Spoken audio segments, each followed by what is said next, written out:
Ladies and gentlemen, welcome in. Hello, how's it going?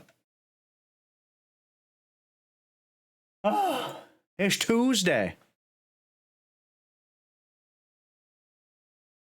Oh, sorry, I'm a little winded.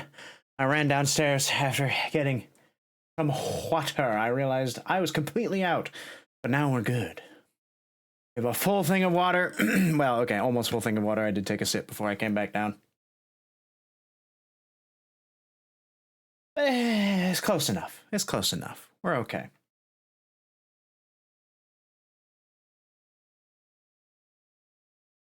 Happy April of the 1st to you all. Hopefully, not too many shenanigans have been had on your behalf or against your behalf. I don't know. Hopefully you haven't done too many shenaniganry as well. I don't know, unless you're into that.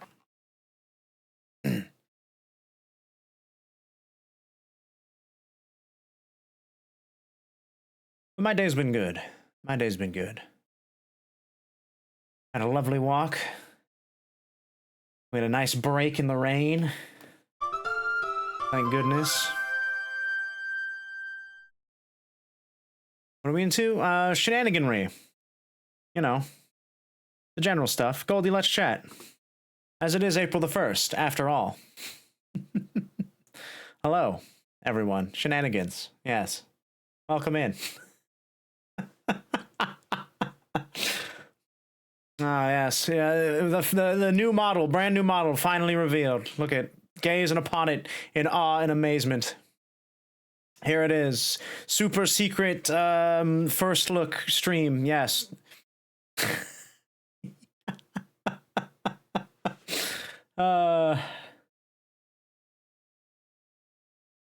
Would you believe it if I told you I've had this model for like a good while now. Just sitting there in my files, never to be used. No, but until today, I decided, you know what? Today's the day. We break it out.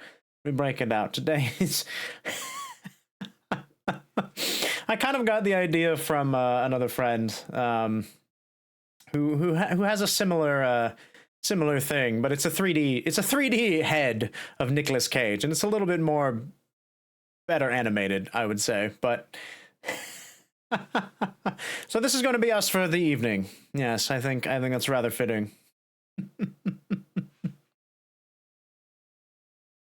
Maybe it will help cut the tension a little bit with the game that we'll be playing, because tonight we'll be continuing our run through of Scarlet Hollow, which is a horror mystery visual novel by Black Tabby Games. Same studio who did Slay the Princess. Critically acclaimed Slay the Princess. So we're kind of going back. We're playing their one of their earlier games. But yeah, today's been good. Walk was nice. Weather is warming up, definitely. I can tell. Sun was out. I had a perfect window of the sun being out. It has been rather cloudy pretty much the entire day today. So I haven't really seen the sun, but you know, work ended and I was like, all right, let's see. Is it raining outside? No.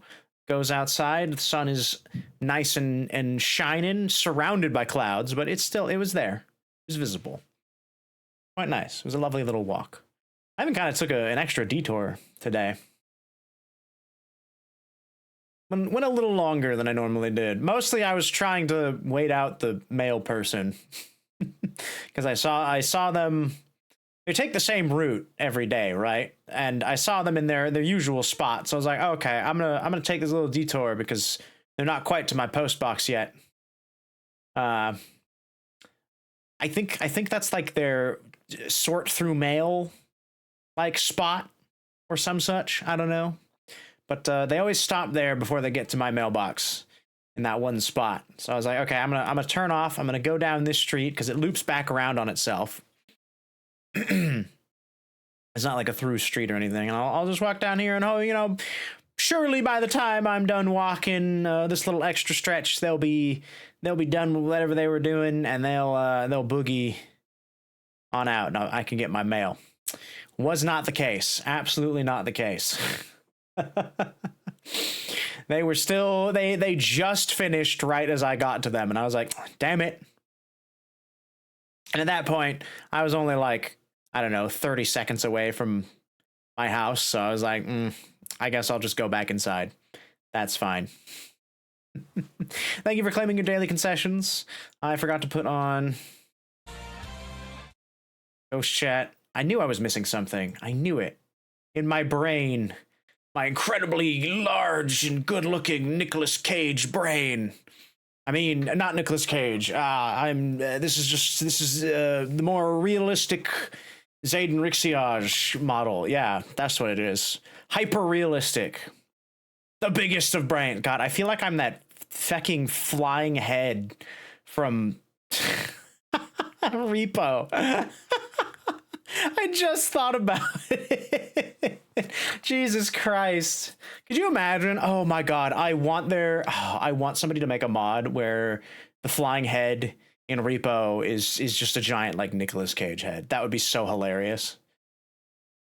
I would laugh at it every single time I saw it. But thank you for claiming VIP for tonight's stream. The most prestigious of my channel point redeems, as there's only the one. Ugh. I needed to have been drinking more water today. I ran out and then I stopped. Not only Nick Head, but when he attacks, he says voice lines. Yes! Oh my God, that would be amazing. Repo modders out there in the world, make it happen. Make it happen. There's so many good Nick Cage lines. You have such an easy pool to pick from. It probably wouldn't even be that difficult either. Toss his head in the game. I mean, someone was able to make a live 2D version of his head here, so and you know, my other VTuber friend has a 3D version of his head that it's very, very poorly rigged, but it's rigged nonetheless. So it can be done. It can be done. I believe it. Soon enough. Hopefully we'll get some silly mods like that. Like in like I know in Lethal Company they eventually they added, custom whatchamacallit, like skins for certain monsters, like the Flower Man became Freddy Fazbear, that kind of thing. So I don't know. I feel like you can do a lot of fun stuff with the repo monsters, just because a lot of them are generic enough, like looking, that you could probably do some pretty silly stuff with the models. I feel like the one that's probably like the most unique is like the clown with the fucking laser on its head. Like that thing, I don't know what you could do with that. I don't know how you could transform that or remodel that in some way. I feel like that one's pretty unique in and of itself, but everything else, not like the lawn gnomes, you could do some pretty funny stuff with those, I think. Maybe give them like different hats or something. I don't know. You could make them silly instead of being all the same copy paste. You could get some variation in there easily.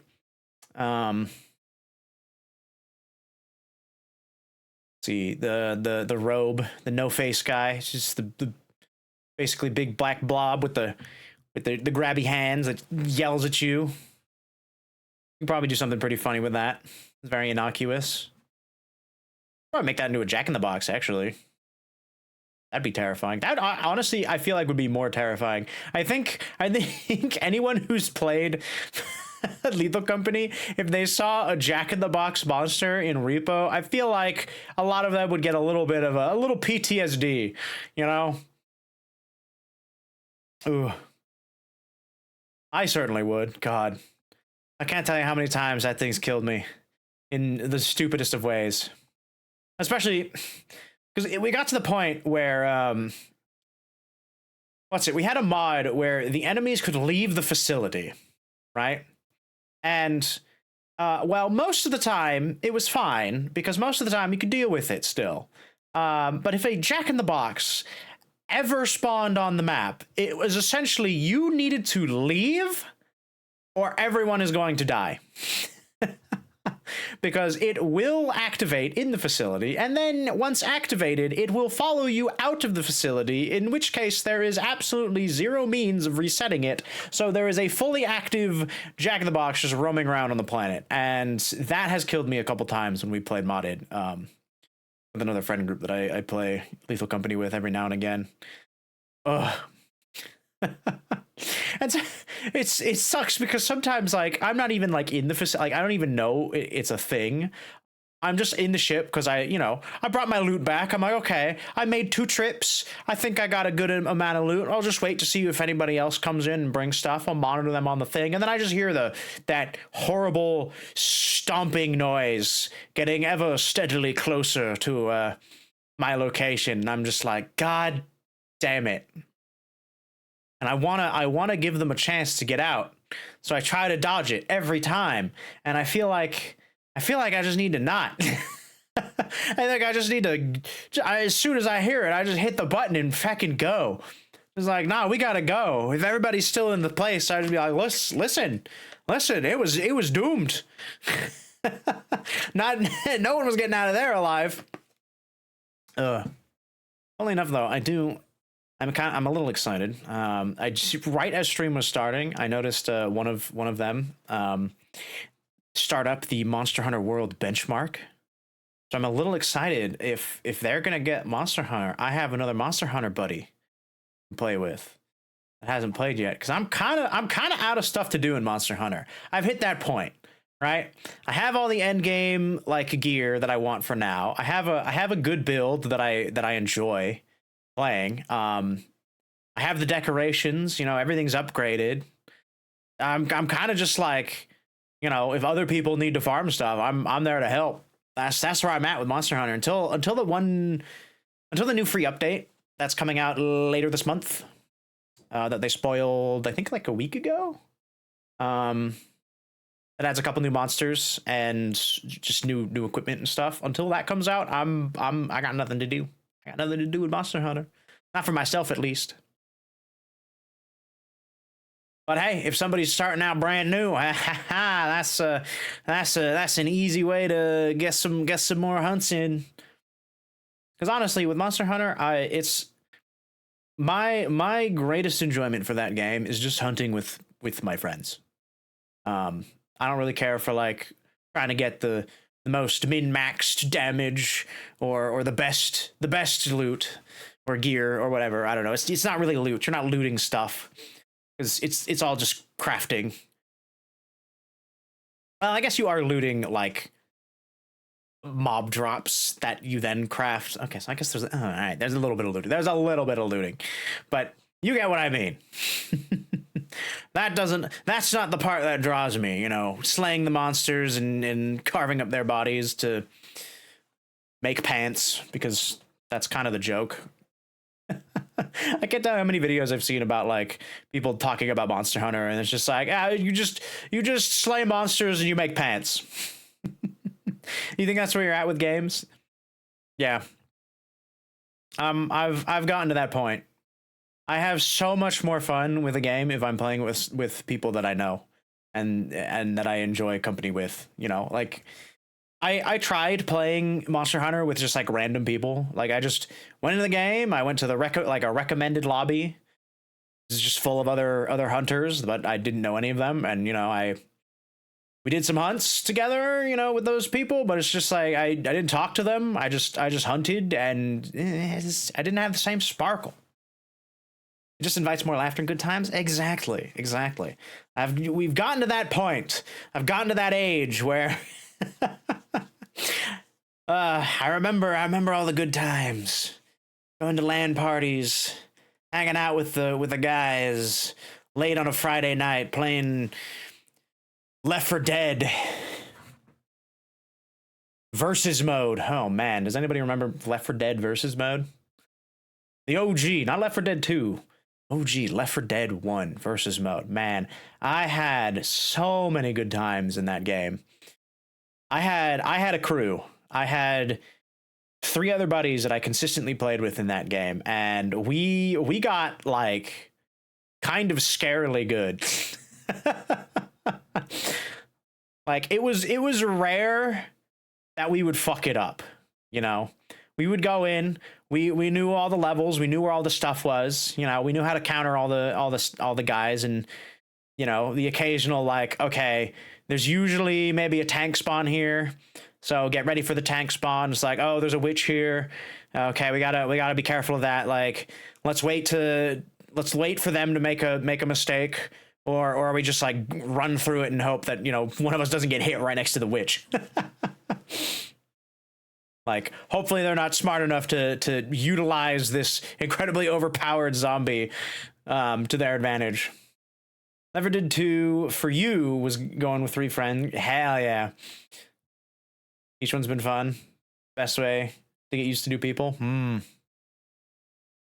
Yeah, we had it. There were actually even, oh man, some of my favorite memories were we were running through it, and we were just kind of like nonchalantly going through it, right? It was one of those nights, just like, let's just play Left 4 Dead. You know, we never really like try harded it.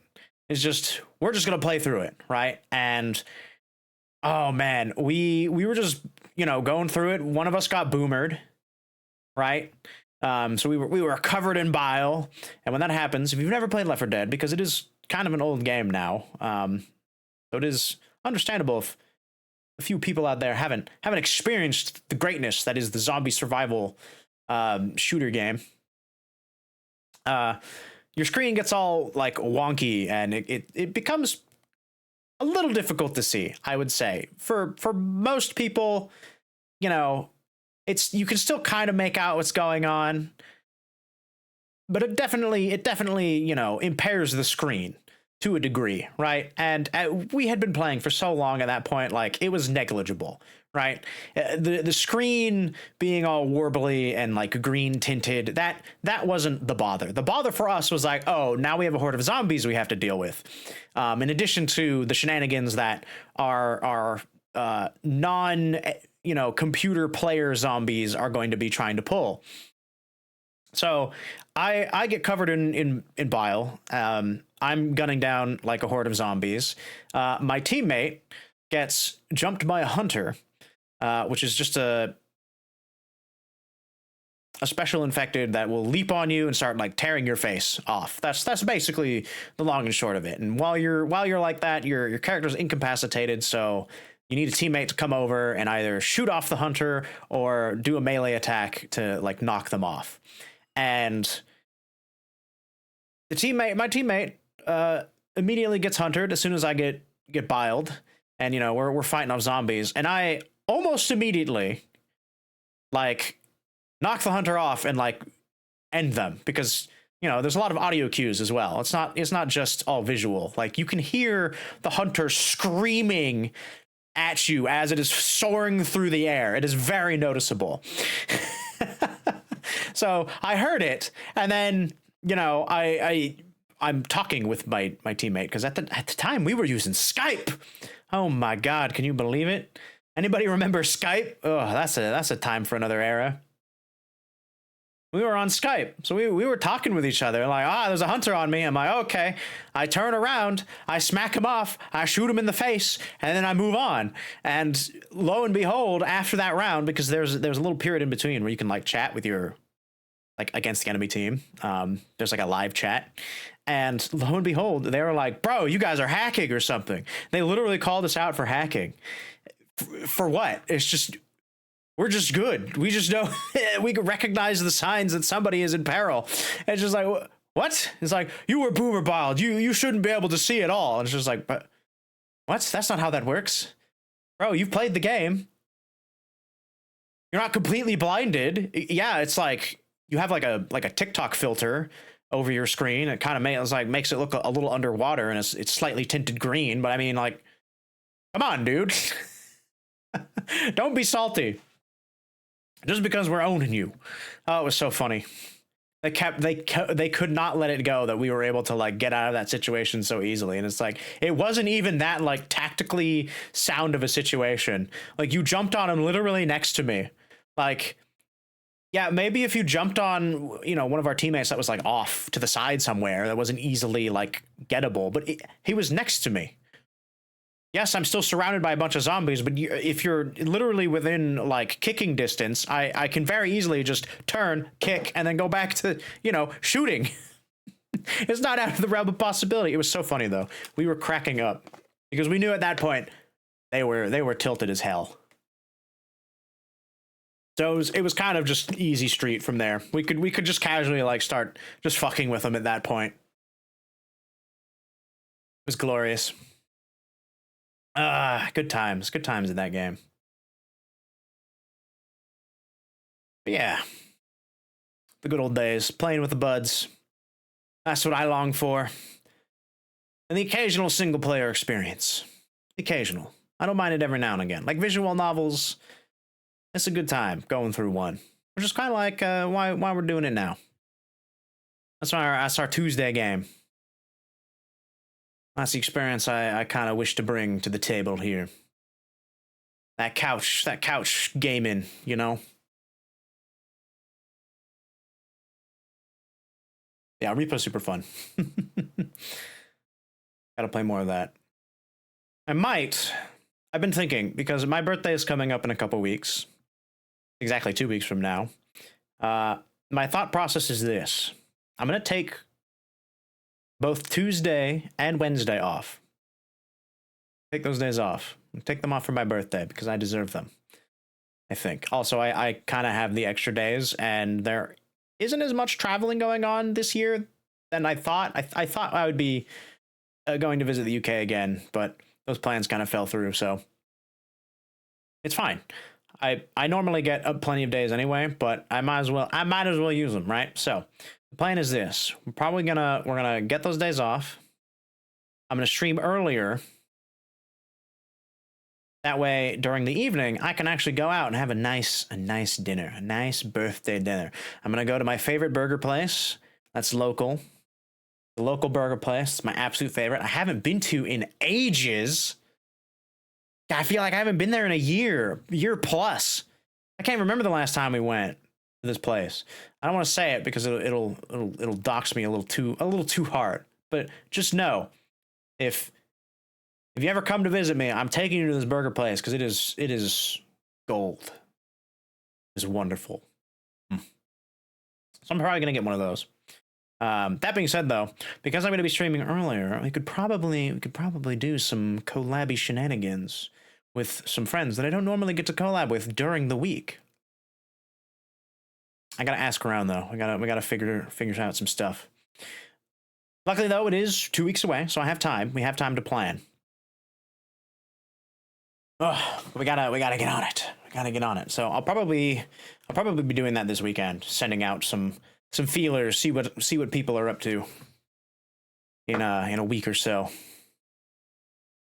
Well, I guess by the weekend it'd be like a week or so, but in about a couple weeks.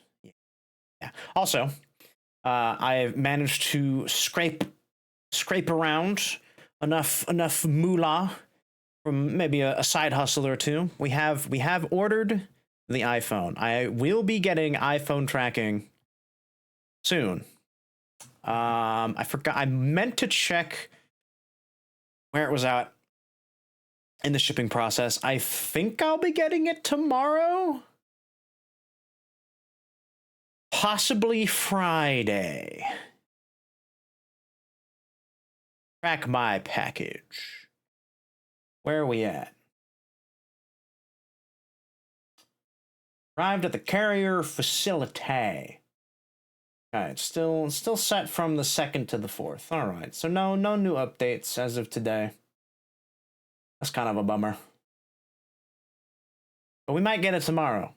If we do get it tomorrow, that would be fantastic, because then I could futz with it throughout the day. And then maybe when you see me for the Wednesday stream, I'll have improved tracking capabilities. Potentially more shenanigans. I don't know. We'll see. I guess it depends. It depends on how easy it is to switch it over. I might have to hit up one of my other streamer friends who knows, or who does the camera tracking on the phone, because I've never done it on the phone. We're currently using a webcam for this gorgeous this gorgeous mug. We got a webcam, and I know webcam isn't the best. It's better than Android, but it's not the best. We gotta get that what is it? Deep focus, deep trace, deep something. It's deep. There's something deep going on with the iPhone camera that apparently no other technology wants to do. So I'm stuck with an iPhone. And here I said I'd never buy another iPhone ever again. I found a pretty decent deal on Amazon. It wasn't too bad. I got the 15. So it's not the newest one, but it's still pretty up there. It's still pretty up there. So it should have, I'd say, probably the best that I can get on the budget that I had. We should be good. And then when the time comes, because I will also be doing my I know this is the joke that, oh, look at my new model. No, but actually in 2 weeks I will be revealing the actual new model that I have had planned since the beginning of the year. Almost since the beginning of the year. I think when did I submit that request? That was like end of January, right? Like end of January, beginning of February, I think. And then they got it to me like partway through March. It was pretty good, pretty cool. I've only had it for like a week. Oh, I wanna use it so bad, but my tracking's not good enough for all the cool stuff it can do. I need it. I gotta show off all the hard work that artist put in. I can't let it go by the wayside. It would murder me inside, knowing that, oh, I look at all these things that you could do, but oh, your facial tracking it's not good enough, so you can't use it. It's just like, you want to see 2 more weeks, Ray, and you'll be able to see it.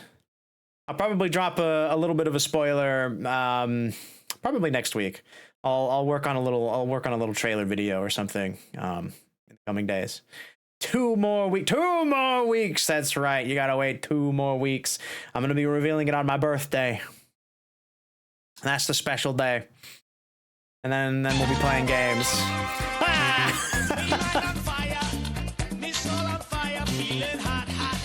Oh man, I'm gonna be suffering for these next 2 weeks, aren't I? Oh, yippee! Okay, maybe not so bad. Maybe not as bad as I thought.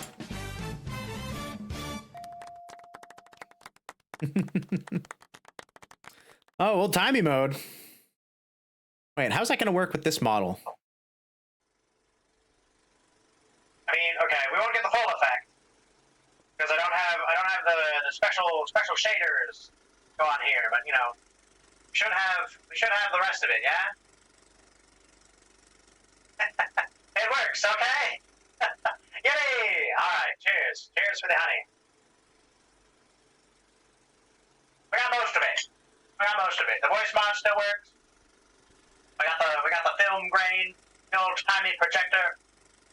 We don't have the extra special effect on the model itself. Oh man, why is it so spicy? Oh, I feel like I got like an extra concentrated bit of honey on that one. Hey. Everything all working? Excellent. That's what we like to see here. That's what we like to see here in the Pacific. Even though I'm a floating giant head of Nicolas Cage, everything is still perfect. Everything's still hunky-dory. And that is the beauty of it.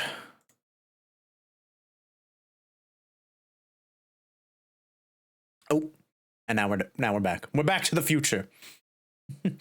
Damn, that's a movie that I haven't watched in a hot minute. Back to the Future. Ooh.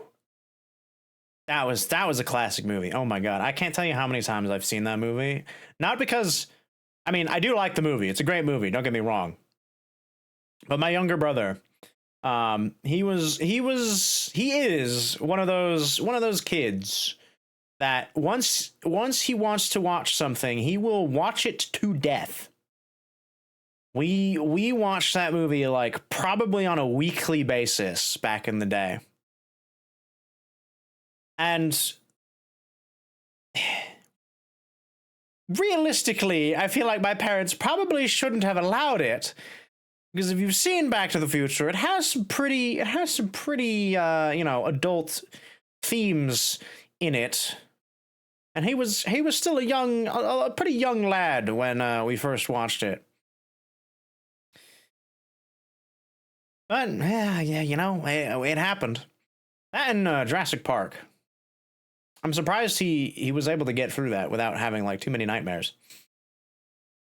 I could tell you what, back in the day, I did have a few dinosaur related nightmares about either like a T-Rex like coming into my cul-de-sac and eyeball up to the window sort of thing, or what was it? What was the other one I can remember? This one actually didn't happen at my house. What was the setup? Oh God, I'm really going back. I think I was in like a museum and there were a bunch of other kids. It wasn't just me. There were a bunch of other kids in this like museum or whatever. And, at first it was all fun and games. We were running around. There was like a mine cart, like roller coaster or something. Something weird. It made no sense, like, realistically, but in the dream world, it made perfect sense to have this here. And at some point, I don't know why, but like the skeletons of the raptors suddenly like started moving, and then they like grew flesh and became like not skeletons anymore and started chasing everybody around. I think that's all I can remember for the dream, but yeah, definitely had me awake in the early hours of the morning, for certain. And I could not fall back asleep because I could just see it as plain as day. Like I'm gonna get eaten by raptors. They're running down the hallways at me, or some such. Wild. I feel like that's the one dream I can think of that started out nice and pleasant and seemingly fun and then devolved into a nightmare. I feel like for the most part, if it's a nightmare, it starts out that way. Oh no, wait, no, I can think of one other time. Where it started out nice and pleasant and then became horrifying. This one was much shorter. Not a whole lot happened in the interim. I remember this was a pretty quick one, but I was on some beach somewhere. I was somewhere very, very tropical. It was beautiful. It was absolutely gorgeous. The water was crystal clear, like had that beautiful blue tint to it. Oh, it was immaculate. It probably was based off of one of the beaches that I had been to in Hawaii. I would imagine that's probably where I was pulling this data from in my brain. But I was swimming around. I was with my family. We were chilling. We were vibing.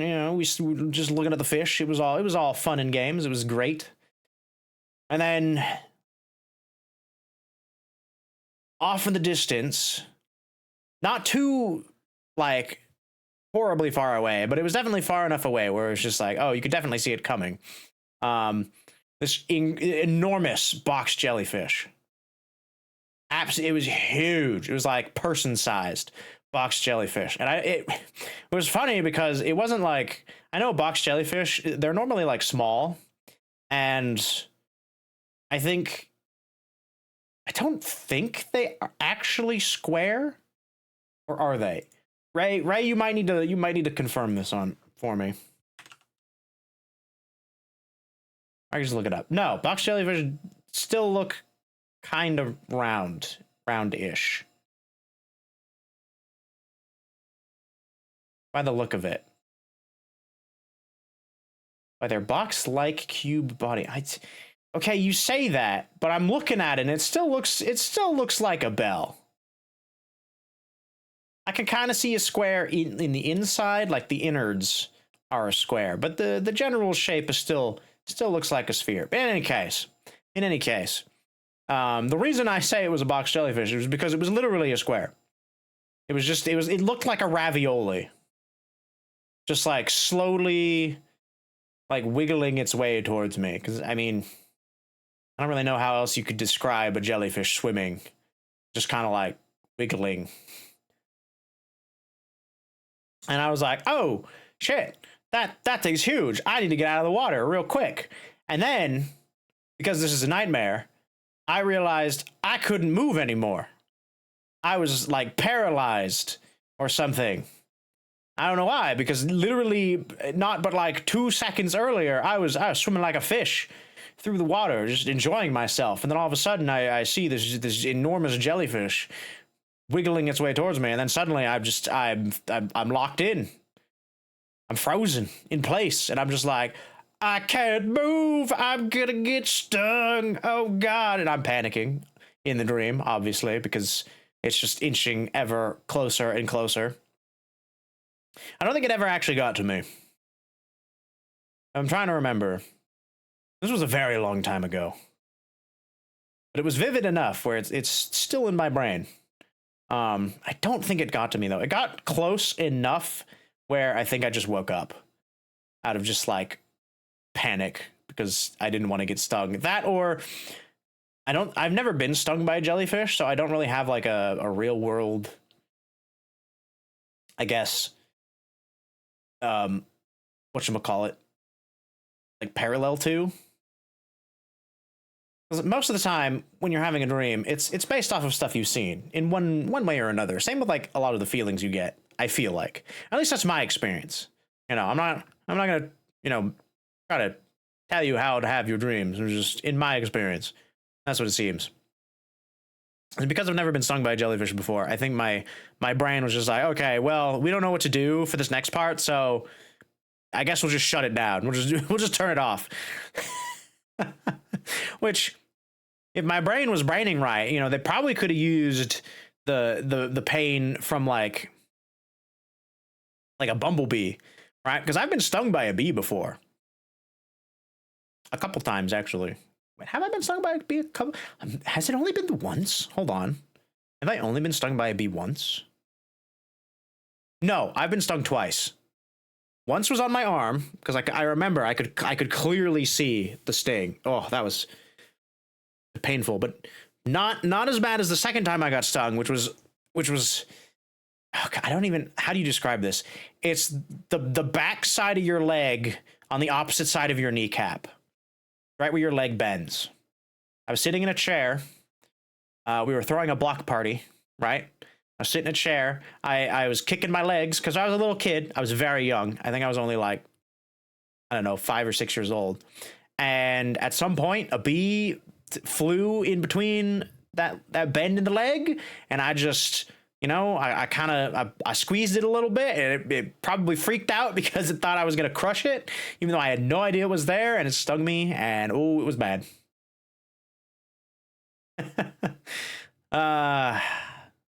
That'll also be something I'll probably never forget. But yeah, no, that the jellyfish dream, that one. Yeah, it was just the fact that like I couldn't move. I feel like it wouldn't have been so bad if I could actually like swim around. But I think the fact that my brain was just like, nope, the body, you're frozen. You're just, all you can do is just sit there and stare at this thing as it slowly wiggles towards you. A little freaky. But I don't think I've been stung since then. Thankfully. I've had plenty of interactions with bees, though. I just haven't been stung. Let's see. When I think the next major bee interaction that we had was way back in the day, right? Back when schools actually did fun stuff for their students, like they took them on cool camping trips or whatever. This was in 6th grade. Right? 6th grade, right? I believe so. Yeah. 6th grade. We went out on a school like camping trip to the coast. which was sick, right? It's I mean, I'm with my classmates, but at that point, we were all pretty chill. It was a good time. It was basically like you were with a bunch of friends, more or less. And it was just a bunch of like hiking and like going to the dunes, like going out to the beach, learning about. It was still like a learning experience. Don't get me wrong. They still tried to shoehorn in education into it, but it was more in the guise of having a fun camping trip, which was great. It was still great. Nothing wrong with that. But I distinctly remember I was hanging out with a couple of my friends. We were just chilling like on some tables near some of our, I think, like the tents that we were staying in. And down the way, there was a frisbee golf course that was a part of this like campground or whatever. And there were a couple other of our classmates who were playing frisbee golf. And I don't remember. I don't even remember what we were talking about. We were just chilling, and all of a sudden, like, we just see them sprinting down the road at us, like screaming, like, "Oh, look out for the bees! Oh my God, there's so many bees!" Just like Nicolas Cage. "Oh, not the bees! Oh God, not the bees!" Actually, a very fitting story. And so, of course, everyone like immediately was like, "Oh shit, like a swarm of bees is on the loose. We got to get somewhere safe." So we had the big brain idea. We went into the bathrooms because they were pretty well like holed up. Big concrete. They didn't have any like windows, at least that we could think of, and it was a big metal door.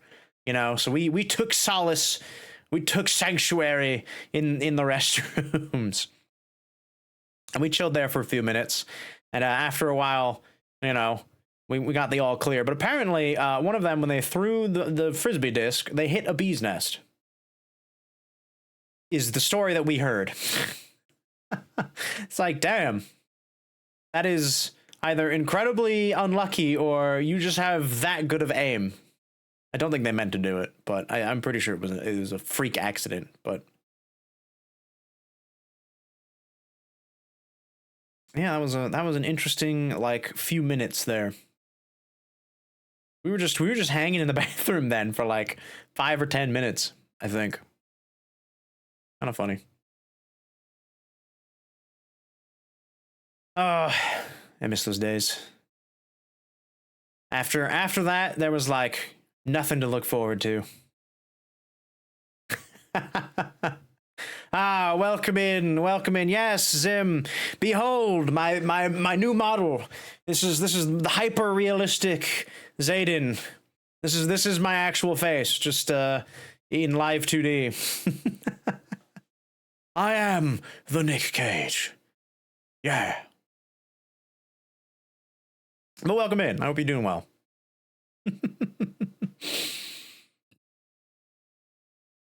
We were just talking about bee stories. Have you had any run-ins? What's your most memorable story that involves bees? If you can remember any, or if you have any. I don't know. Do you get bees very often over in Sweden? Is that a thing? Do they exist? Hey, Halo. Welcome in.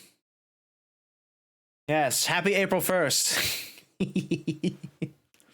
I saw you. Are you going to become a hunter? Are we gonna do I need to string up my bow again? Is this the infamous April model reveal? Yes, this is it. This is the model reveal. Welcome in, Hiro. Welcome in. Yep, it's the one that I teased a couple weeks ago. Yep, this is it. I hope you like it. It's my hyper realistic VTuber face. I can only afford the head. Don't get listen. I wanted to get the rest of the body, but the cost was it was exorbitant. I can only afford the head, so this is what we're dealing with. Okay. Hyperrealism is not expensive. It is expensive. It's not cheap. You do have bees, but they don't really fuck with us. Oh, okay.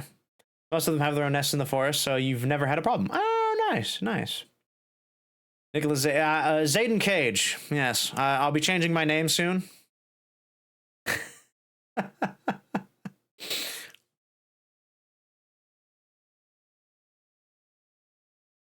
Keep an eye out. Keep an eye out on all the socials when that goes live. I have been okay. Speaking of name changing, I have been thinking of dropping the Rixiage.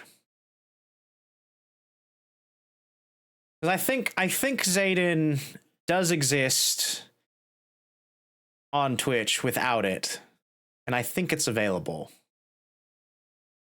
And then I'll watch one of you goes and grabs it like a bastard, and then I have to hunt you down and gut you like a fish. But the only reason I kept it was because on Twitter, just Zayden was taken. So I had the Rixiage on Twitter, and I felt like I just wanted to keep it consistent across all channels. But now that I'm off Twitter, I don't use Twitter anymore. Twitter's dead to me. And I'm on Blue Sky where I am just Zayden on Blue Sky. At least that's my I think that's my just normal. Yeah, that's just my handle. I still have Zayden Rixiage as the name, but the it's just Zayden. It's at Zayden. Single name streamer, right? I don't know. I'm kind of attached to the Rixiage though. I've had it for so long, since the beginning. I could still introduce myself as that, I suppose. We could just have the name. I'll think about it. I'll still think about it.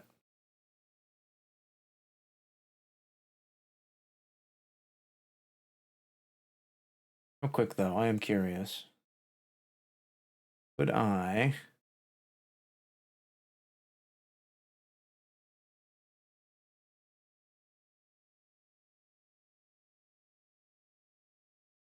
$60? I'm to start calling you only Rixiage. Only Rixiage.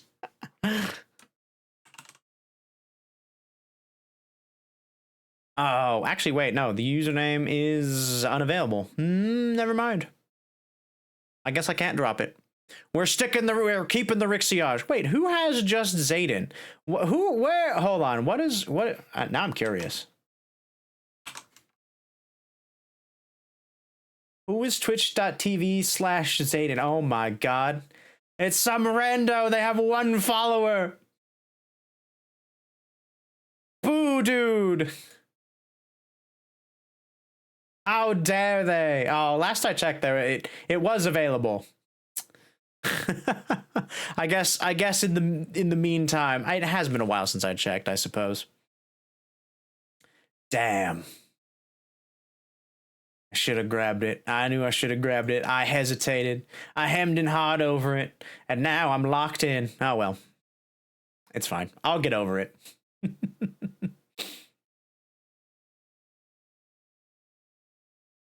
Maybe one day it'll come back. I'll just have to keep checking.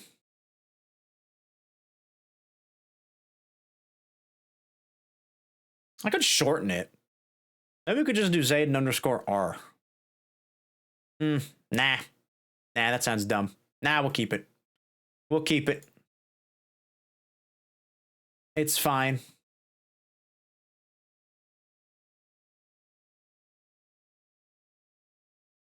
Well, now I don't have to worry about that. Now that that's done with.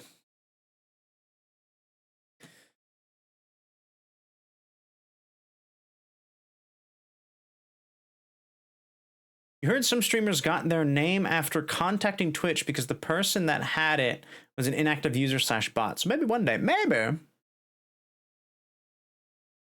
Depends. I'll have to. I wish there was a way you could to see like how active a user was, like on our end, right? Because like if that is an actual person who actively uses Twitch, like on a daily basis, like okay, you know what? That's fine. I mean, there's nothing I can do about it. But if it is just, you know, a bot or someone who just grabbed the name and then doesn't actually use the platform like ever, shame on you. Give me my name.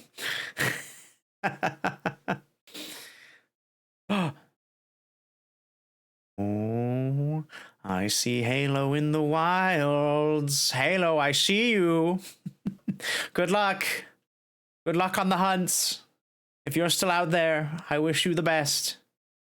You know, the streamer, she wanted to have her name, but another streamer had it, but they still just gave the same name. That was kind of funny. Wait. There are 2 users on Twitch that have the same exact name? Or I'm confused here. Wanted to have her name. She says, thank you, it keeps crashing. No! Stop crashing, game.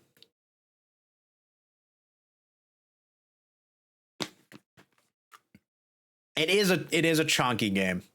I know that's the one complaint that a lot of people have been having with Wilds is it's actually kind of poorly optimized for like lower, like to medium end PCs are struggling. Wizards of the Coast dropped a Deadpool secret layer for April Fools. You already bought it. I did see that. I didn't look at any of the cards, but I did get the email that Deadpool is in Magic, and I was just like, oh goodness. Here we go. I'll have to give it a look and see what he does. Tell me, he better have it regenerate, right? The other streamer had like Josh. Oh, I see. Also wanted Josh, so they just gave it to her. Even if another active streamer has the same name. Oh, weird. Huh. Okay. There are 2 Joshes. Any idea what theme you should make out of the deck? Well, I don't know what he does. It can regenerate. Okay, good. I was gonna say, I was like, that's a missed opportunity if they don't give Deadpool regeneration. Actually, that would just be wildly like misused IP. If the opponent commander has regenerate. Wait, what? Wait, how does that work? Hold on. I need to see this card now. Secret Label, X Marvel, Deadpool. Okay, there we are. Deadpool, the trading card. That's funny. Okay, black red. As Deadpool enters, you may exchange his text box and another creature's. Oh. I see. I see what you mean. At the beginning of your upkeep, you lose 3 life. Sacrifice this creature. Each other player draws a card.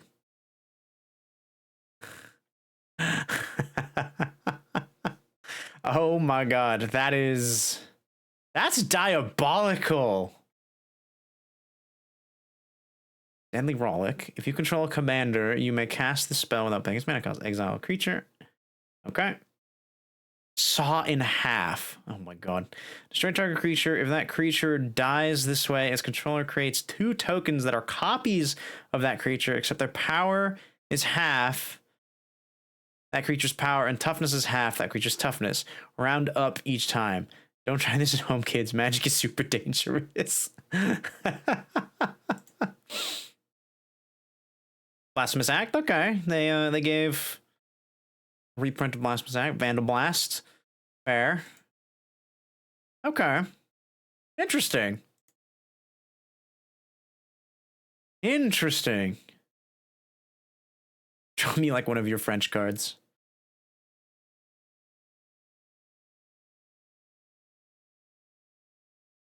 Mutant Mercenary Hero. It's $40. I have any use for him. Mercenary? Not really a creature type that I peddle in. Well, I'm sure you could do a bunch of nasty stuff with them. Swapping text boxes is you could do some really stupid stuff with that. A whole text box. That's ridiculous. Not really sure how that makes. Well, okay, no, I do know how that makes sense because he breaks the fourth wall.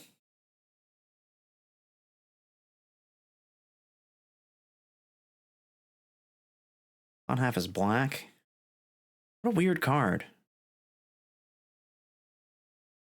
Is that an actual magic card? Or is that just a custom one that they made for this?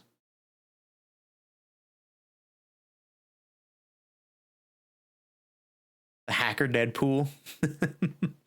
Yeah. I do really like the art for all of these. They're all pretty fun.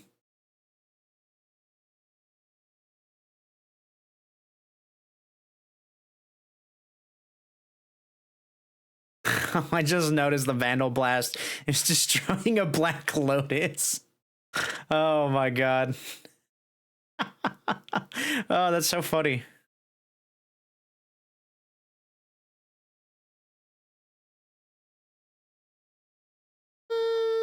$40. Okay, hold on. The foil ones look any. Okay, no, it's the same one there, just foil. Foil one's $10 more. Read the Vandal Blast description. Oh, okay, hold on. Let me go back.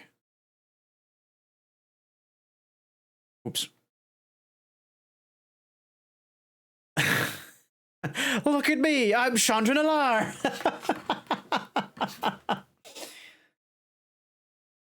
Deadpool, there's a flamethrower.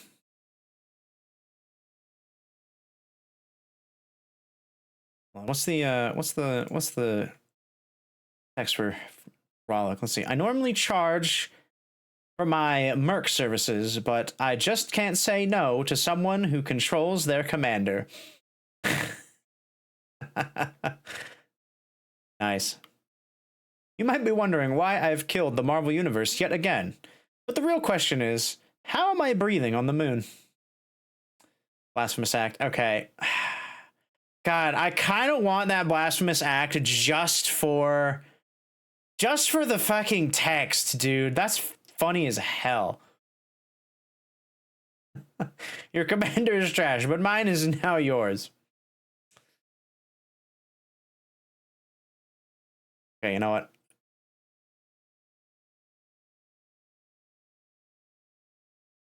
Do I have, wait, I have a login to Secret Lair, right? Yeah, I do. Okay, good.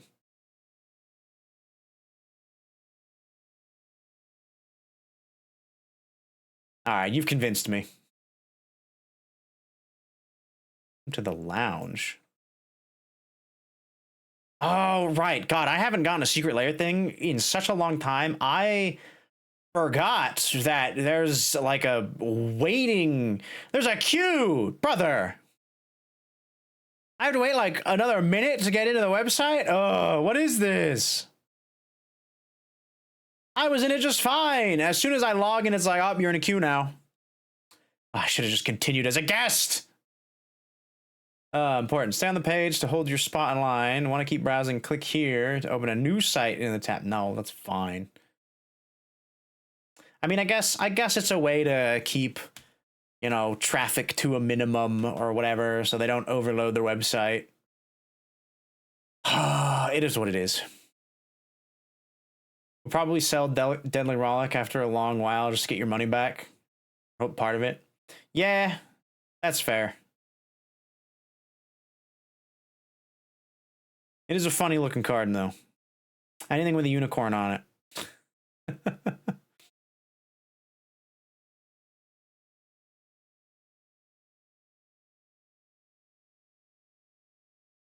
Put it in my my pony deck. It's 5 color, just because it has a horse in it. No, I wouldn't do that. Not very friendship is magic of it, is it?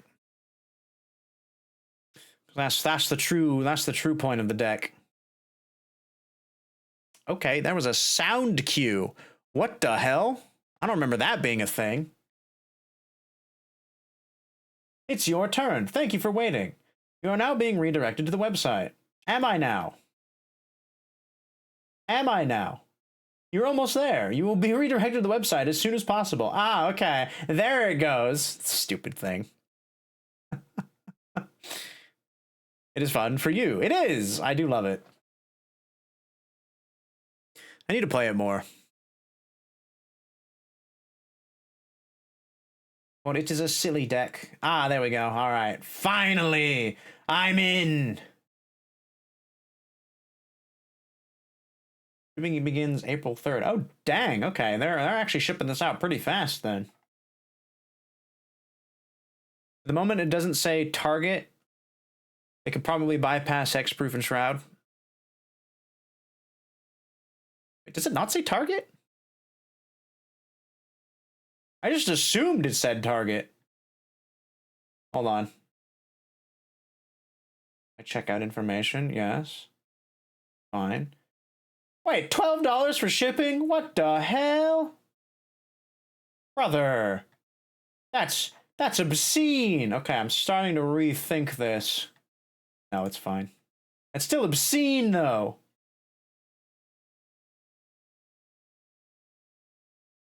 What is the shenaniganry? Highway robbery, I swear.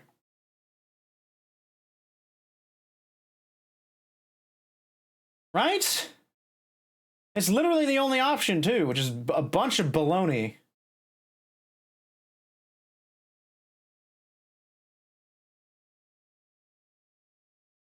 Ugh. Fine. It's fine. Okay, shipping is in. Yep, that's my address. Good. Payment's in. Good. Yes. All right, place the order. Fine. It's fine. It's an early birthday gift. that's that's the lie I'm going to tell myself anytime I purchase anything frivolous for this month. It's an early birthday gift. And then after my birthday, it's to be like, oh, it's a late birthday gift. All right, cool. It's done. It's done. It's done with. This is why I don't buy secret layers all that much, because I feel like most of the time I get cheated on shipping, which I don't understand.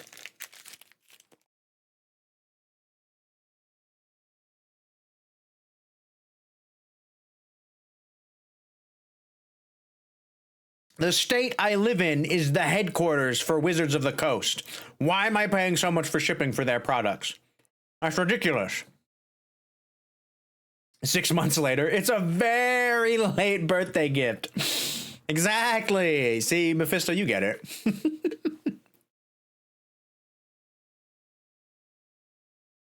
Ugh.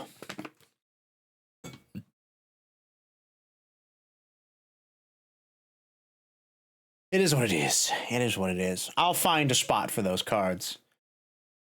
I mean, I already know I have Blasphemous Act in a few decks. I could switch that out. I have to remember which ones I have it in, though. Where would I want to put it, though? That's the question. I gotta slot it in the right one. Oops. I opened up the wrong thing.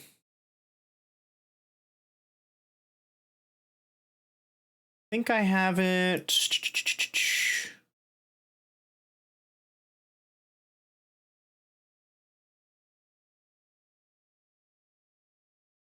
I could put it in my burn deck. That'd be funny. I need to revamp my burn deck. It's so all over the place.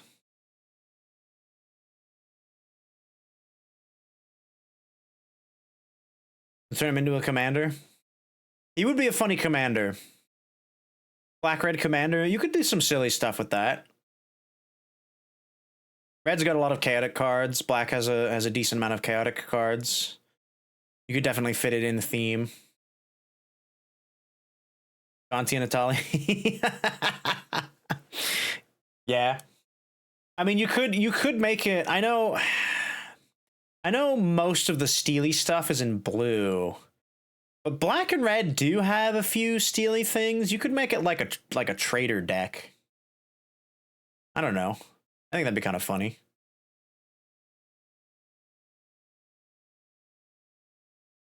Just put in like every single like act of treason type card. Steal everybody else's best thing for a turn and punch them in the face with it. Or something.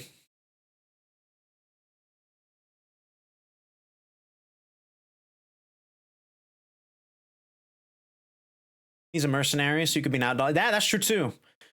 There is a lot of outlaw support now with Thunder Junction being a thing. They have added quite a bit of that. Yeah, you could do a lot. You could do a lot with it.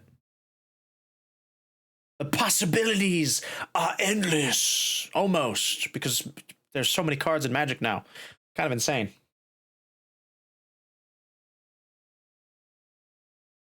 Crazy.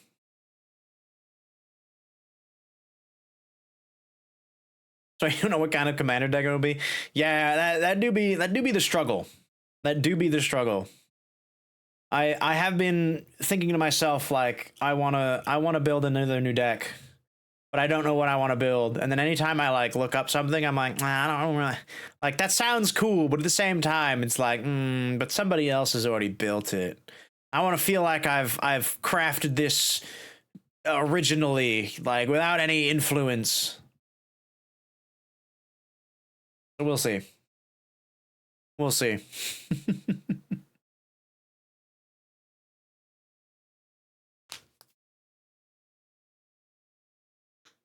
I'll still probably put it on the back burner. I gotta commit my funds and my attention elsewhere, but it's still in the back of my mind.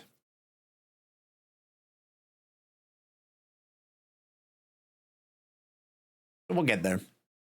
I got time. It's not like Magic is going anywhere. And honestly, the longer I wait, the chances are that more interesting and cooler cards will come out by the time I want to build something. So I'll be like, oh, I can do something fun with this. Hecketh to the yeah. Speaking of, I think it is time we get us started. Rambling on long enough. I am curious where this story goes.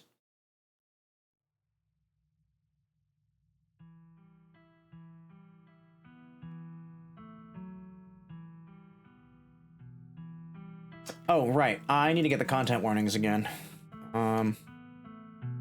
What is our website again? Black Tabby. Black Tabby Games.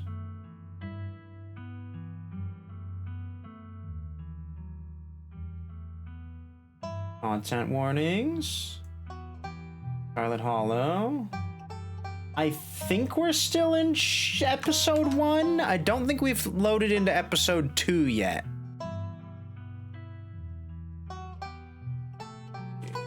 Current content warnings.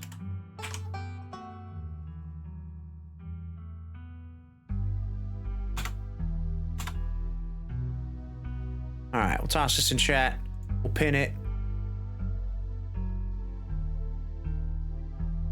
All right, so we are starting the game.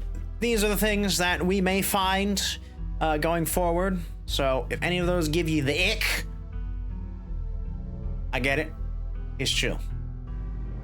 You can mute me if you still want to support the channel. Just have me on in the background. Goldie to the main stage.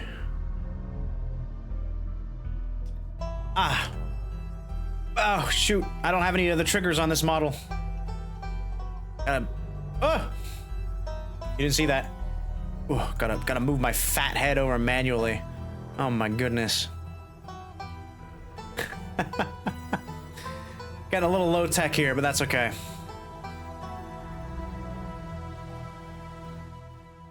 Let's see. It's a good volume. Of course, the music cuts out right as I decide to start messing with it. Cool. Okay, here we go.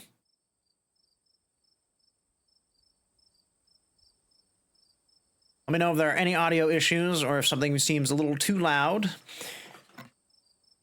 Okay, so the story up until now, in case you missed the first time we played this last week, I'll give you a brief little summary of what we've done. So we come from the city. We were summoned by our cousin, Tabitha, to a funeral because our aunt has died. They kicked the bucket. So we have taken a 26-hour bus ride. Well, several bus rides, I should say. And it wasn't just a single bus ride. God, I could not imagine sitting on a bus for 26 hours straight. That would be hell. No, several bus rides later, but 26 hours in total of bus riding.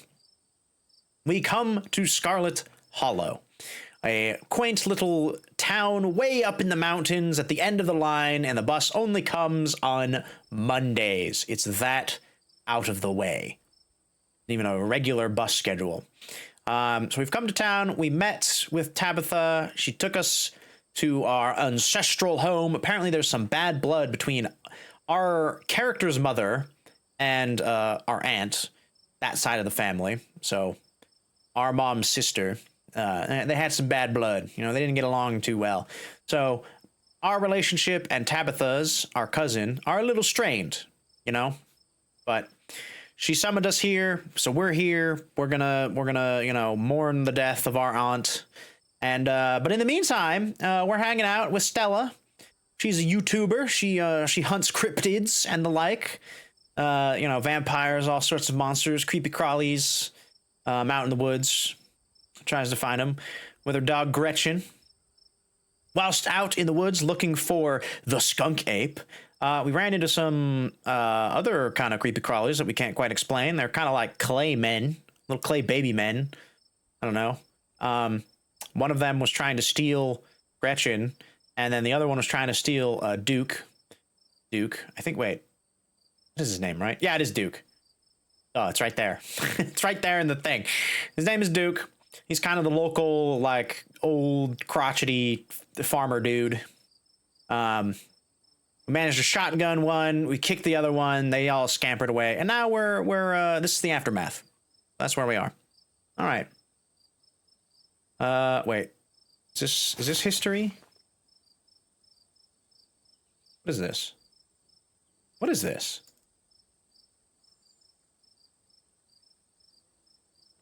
Oh, here we go. Okay.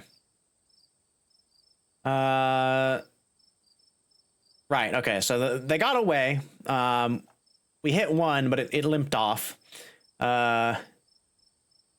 don't really have a whole lot of footage, so nobody's going to believe us. So Duke said nobody's going to believe us, period.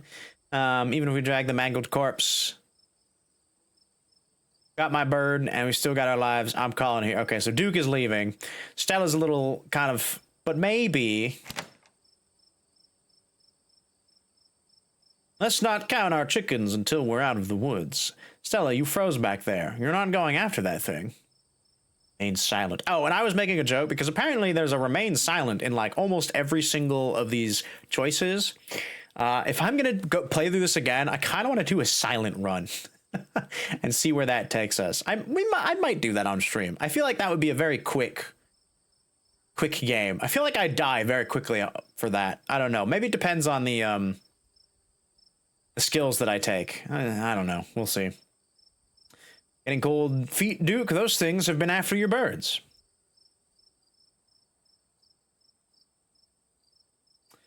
God damn it. God damn it. All right, fine. But first sign of trouble, we're counting our blessings and leaving.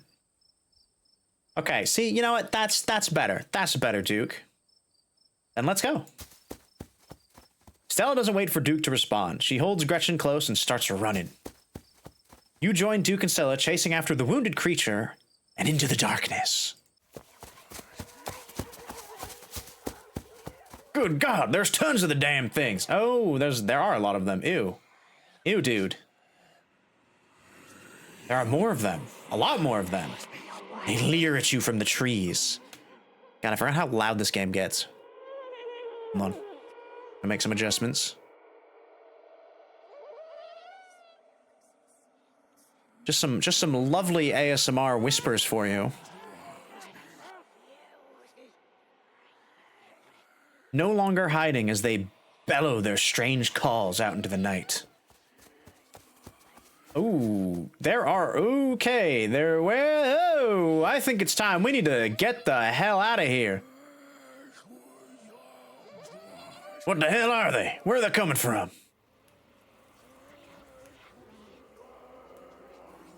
His question is seemingly answered when you burst through the trees and into a clearing. Stella, too, is stopped by the sight and smell of what has been arranged here. She stands with you at its edge, overlooking the bizarre pattern of animal corpses, their rotting flavoring the air. Oh, sorry, their rot flavoring the air. Ah, yes, that is a brilliant mental description that I love to have in my brain. Gretchen seems upset, shaking in Stella's arms and whimpering quietly. Oh god, they're coming out of the woodwork. They're everywhere! At the sound of the dog's disquiet, the creatures flow out of the woods and surround the clearing. Yep, I think it's time to go. Guys, I think it's time to go. Dead eyes peer out from pale, doughy faces, watching the three of you and the small, terrified dog. Powerful build. Oh yeah, so you can also take 2 skills at the beginning of the game. And according to my journal, I took the power build and the street smart. So I'm very strong, but I'm also street smarts. I know when people are lying, and I can work stuff out. I'm good in social situations. I can read the room. Okay, do you think they're friendly? Got enough footage yet? Blubber incoherently to express your fear and desire to leave. Just turn and run. Oh my god. We need to leave. I think we need to leave. We need to leave. Yes, I think I've had enough footage now. Have it now, Stella? Let's get the hell out of here while we still can. The three of you take a few steps back from the clearing and turn and start running together back through the woods, driven by deep animal instinct to get away from whatever these things are. They're everywhere. God, how many of them are there? To see that many would be quite disturbing. Also, the fact that they haven't, like, jumped us yet. I know it seems like they only target animals. Going back to, I'm trying to think back to the clearing. Most of them were, like, smaller animals. Like coyotes, and I think there were some rabbits in there. There might have been a wolf. I mean, if those like boil things that we saw are like weird embryo. Okay, hold on. I can't think with all these whispers going on in my noggin. They reach out from in between the bushes and the tree branches, grasping for anything they can get a hold of. Ooh, excuse me. Their howls filling the night. Quick, my truck's down this way. Leg it! Uh-oh. You make it to the road, but 3 of the creatures stand between you and Duke's truck. This one kind of looks like a banana. There's a banana with legs. Clear a path to the truck. What are you waiting for, Duke? Shoot them. Duke, you have to give me Birdie. Or you have to give them Birdie. Say nothing. Ooh, do I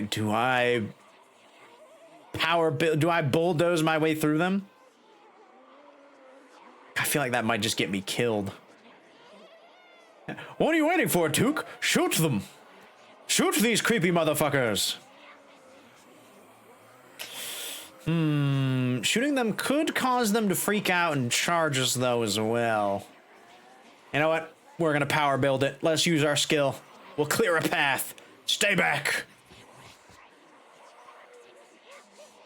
You take a single deep breath before propelling yourself towards the creatures. Punch them. As they recoil, you plant a foot firmly on the ground and throw your body towards the abomination to your right, your fist firmly connecting with a powerful haymaker. I didn't see the achievement that I got. Squelch. Punch. A ditchling? Oh, I guess that's just what these are called. Maybe I shouldn't have checked the achievement. Okay, I'm not gonna look at the achievements any longer because they might give me spoilers. I don't know if we're supposed to know what these things are called yet. I punched the clay baby. His body feels wrong. As if your blow had just collided with a bag of loose organs instead of a living creature. Ugh. Disgusting. Caught by surprise and outmatched by your physical prowess, the creatures leap back and scatter into the woods. You are still the dominant species here. For now, at least.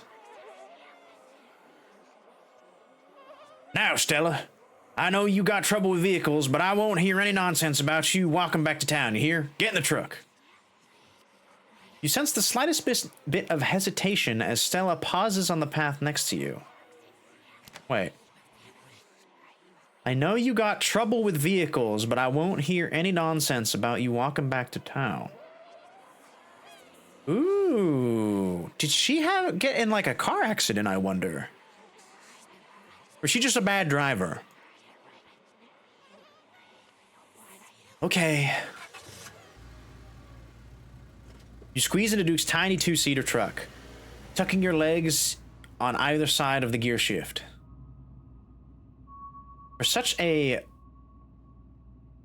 gregarious person, Stella is being eerily quiet. Gregarious? What the heck does gregarious mean? What is that word? Gregarious. Oh. Am I saying? Oh, gregarious. Okay, I was saying it correctly earlier. Gregarious. Gregarious. A person, of a person, fond of company, sociable. Okay. For such a sociable person, Stella is being eerily quiet. I like that. Gregarious person. A gregarious person. I need to remember that. That and egregious. Egregious is a good word. Gregarious is also a good word. I love these words. She clutches Gretchen protectively, staring straight forward, expression blank, as the truck quickly starts to rumble its way down the dirt road. Ooh, I'm guessing Stella must have been in some sort of car accident, and now she kind of has like she's got an ick about cars. Explore, powerful build. What a rush. I've never gotten to fight a monster before. So I guess it wasn't a mountain lion getting at your chickens. That was fun. Or, that was terrifying. How are we supposed to get on with our lives knowing that something like that is out there, lurking? Hey Stella, you good? Our sickness, huh? Remain silent. Okay. Ooh.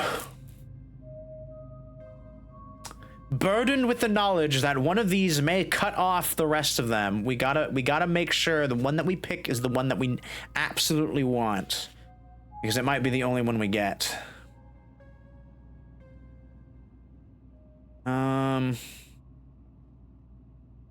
I don't really care for this one. That one just seems obvious. I'm curious about this. Hey Stella, you good? She doesn't respond. Oh.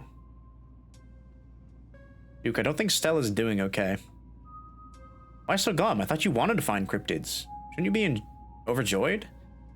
Okay, so I think one of these will definitely move on the story. Let's explore this. So I guess it wasn't a mountain lion.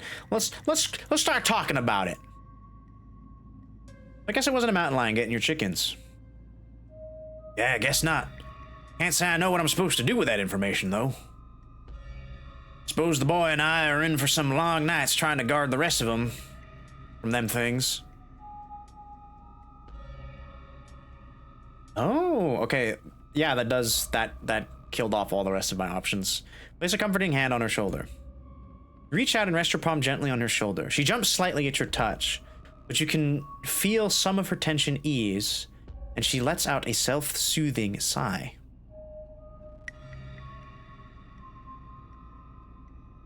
Duke, I don't think Stella's doing okay. Best not to bother her now. Let's just get out of these woods before something else tries to come after us. He glances over to Stella, his hard face softening slightly. It'll be just a few more minutes. Be all right. Soon, the rumble of gravel beneath the tires gives way to uneven pavement, and the truck comes to a stop in front of a small cottage. Thanks for taking me home, Duke. Anytime. But Jesus, Mary, and Joseph, what were those things? I have no idea. I've never heard of anything like them, but I got a ton of footage. Nothing really clear, but it's a start. Let me know if anything happens with Birdie, all right? She's gonna be fine, you hear? I better go check with Bo. He'll be worrying about me. You and your friends stay safe. Looks like those things didn't follow us, but no point in talking in the butts. Just look out for yourselves. Can you take me home? But I don't live here. Take care, Duke.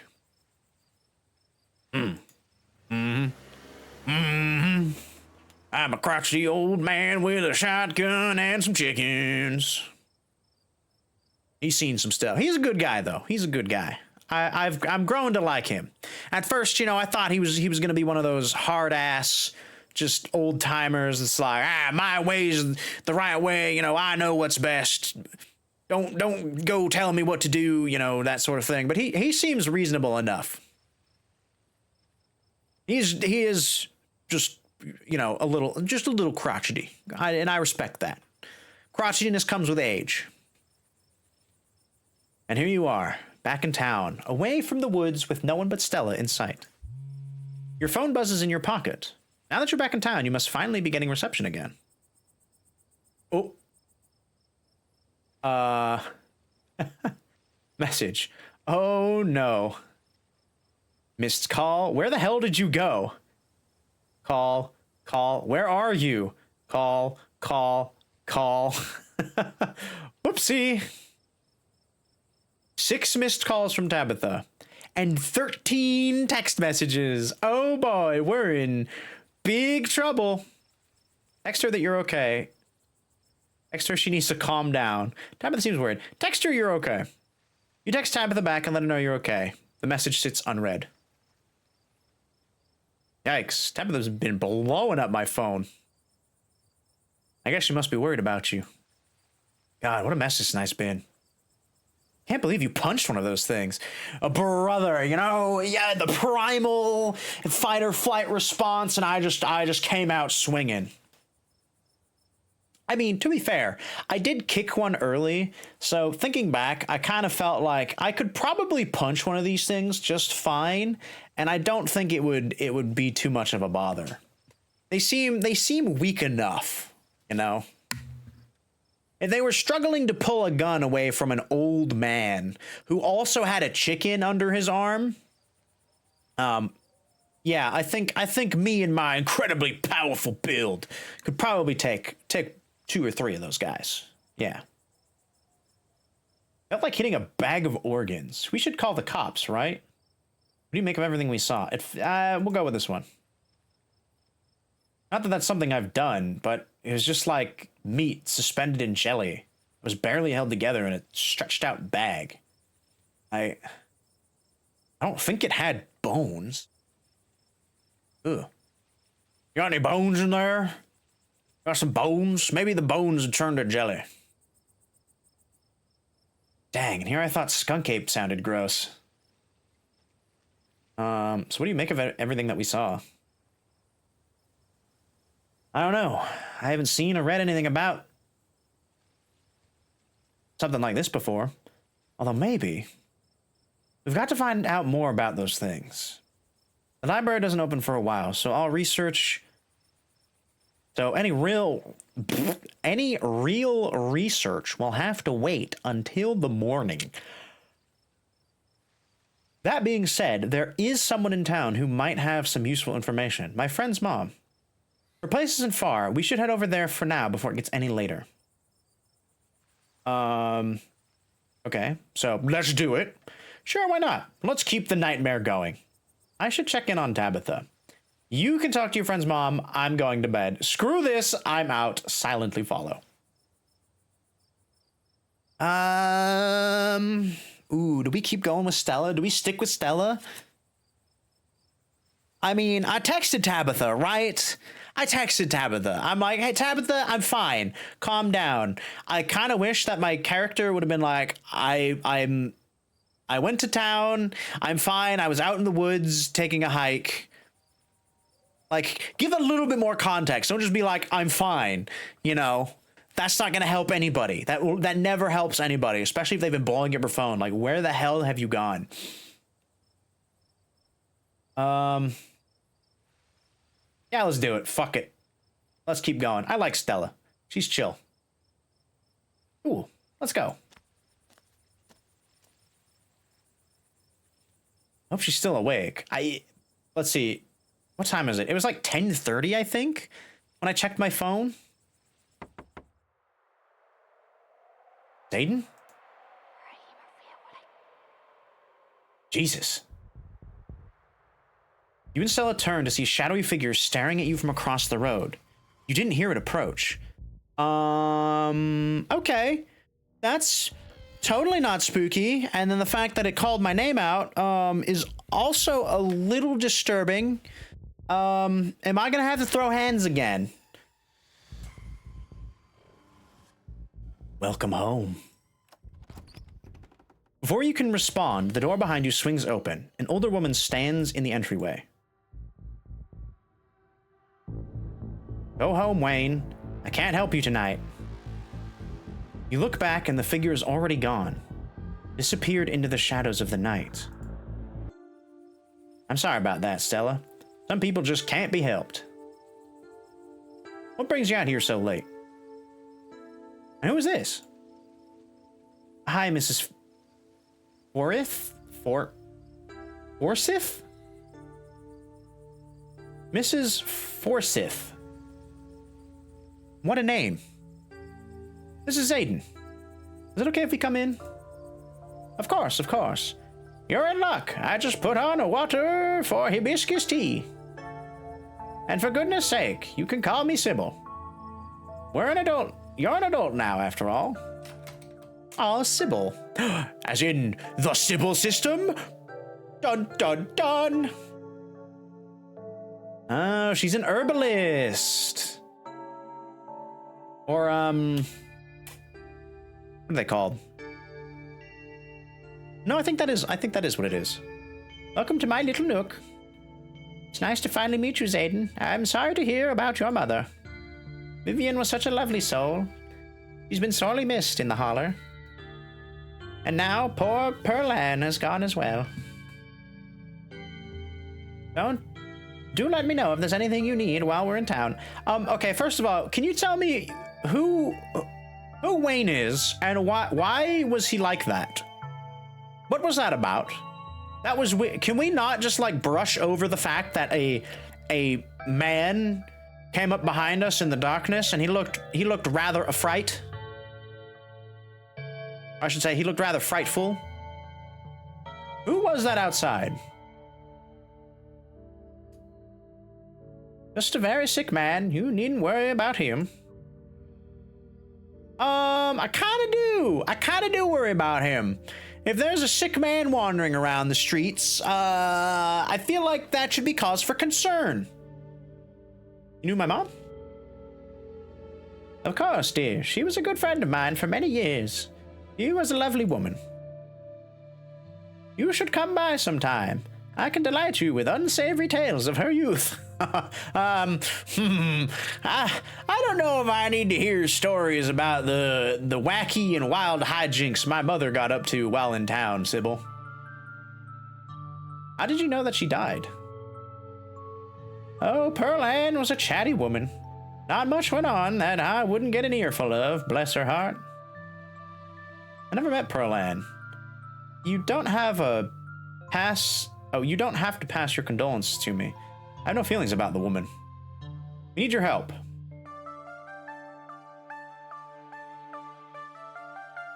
We need your help.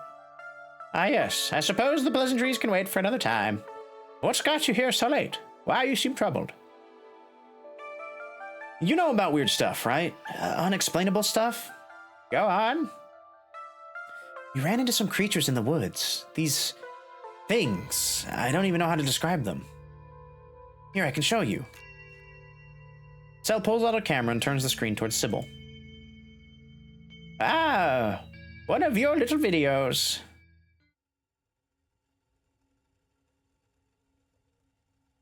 Uh-oh.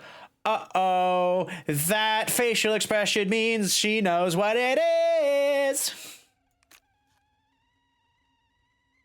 Where was this? Up the mountain. To the northwest. In the town limits? Yes. I see. Ah, yes, and the rising teapot sound. Mmm, delightful ear candy.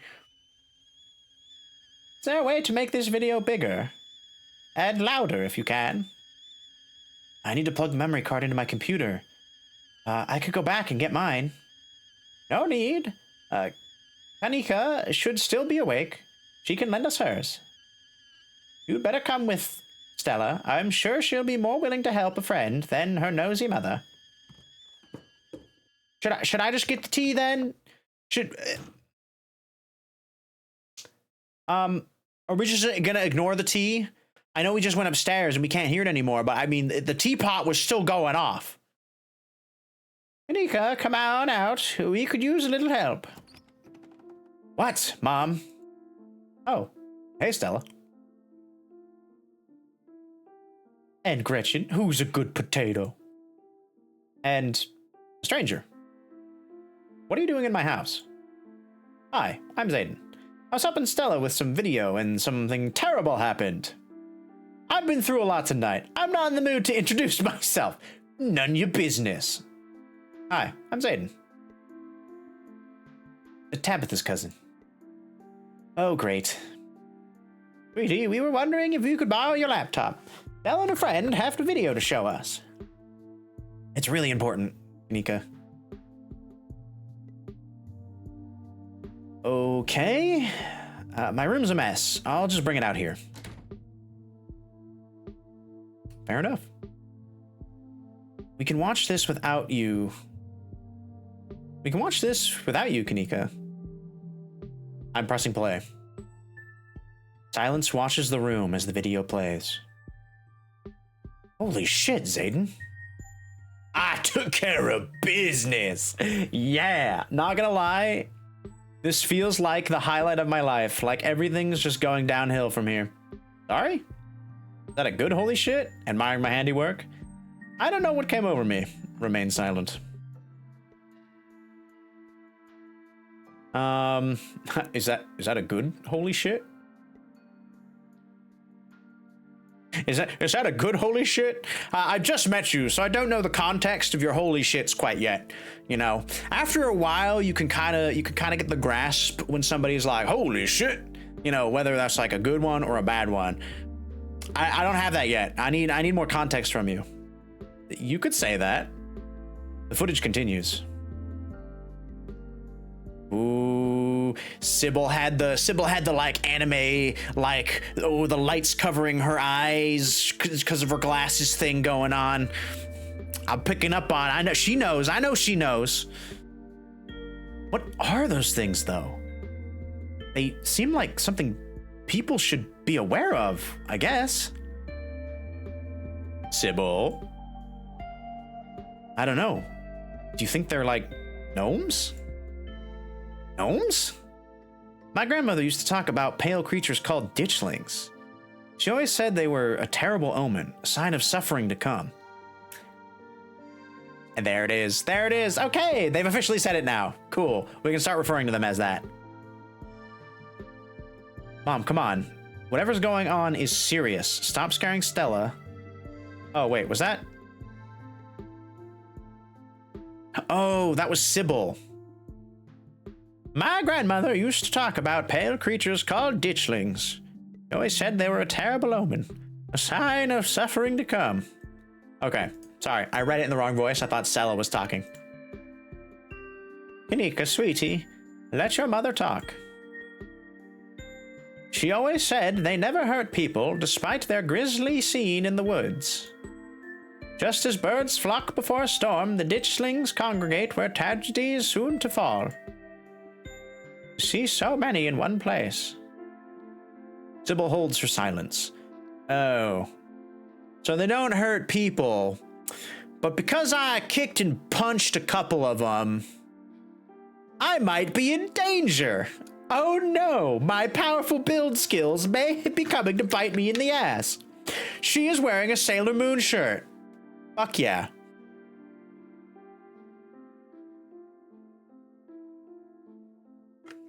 I love that. Jesus, Mom. Haven't you already been through enough? It's okay, Kanika. This is helpful. I don't know if it is. Okay, let's focus on what we know. Whatever they are, they're doing something to these animals. You saw that nest. What were those growths?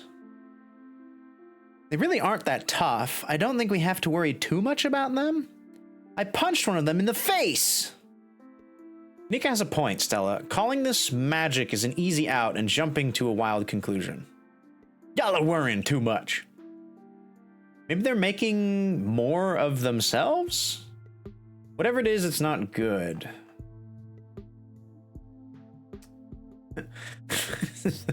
This one is so just like single-celled, like it's single brain celled. I punched one in the face. Yeah. It's very like crunk. That's crunk coded.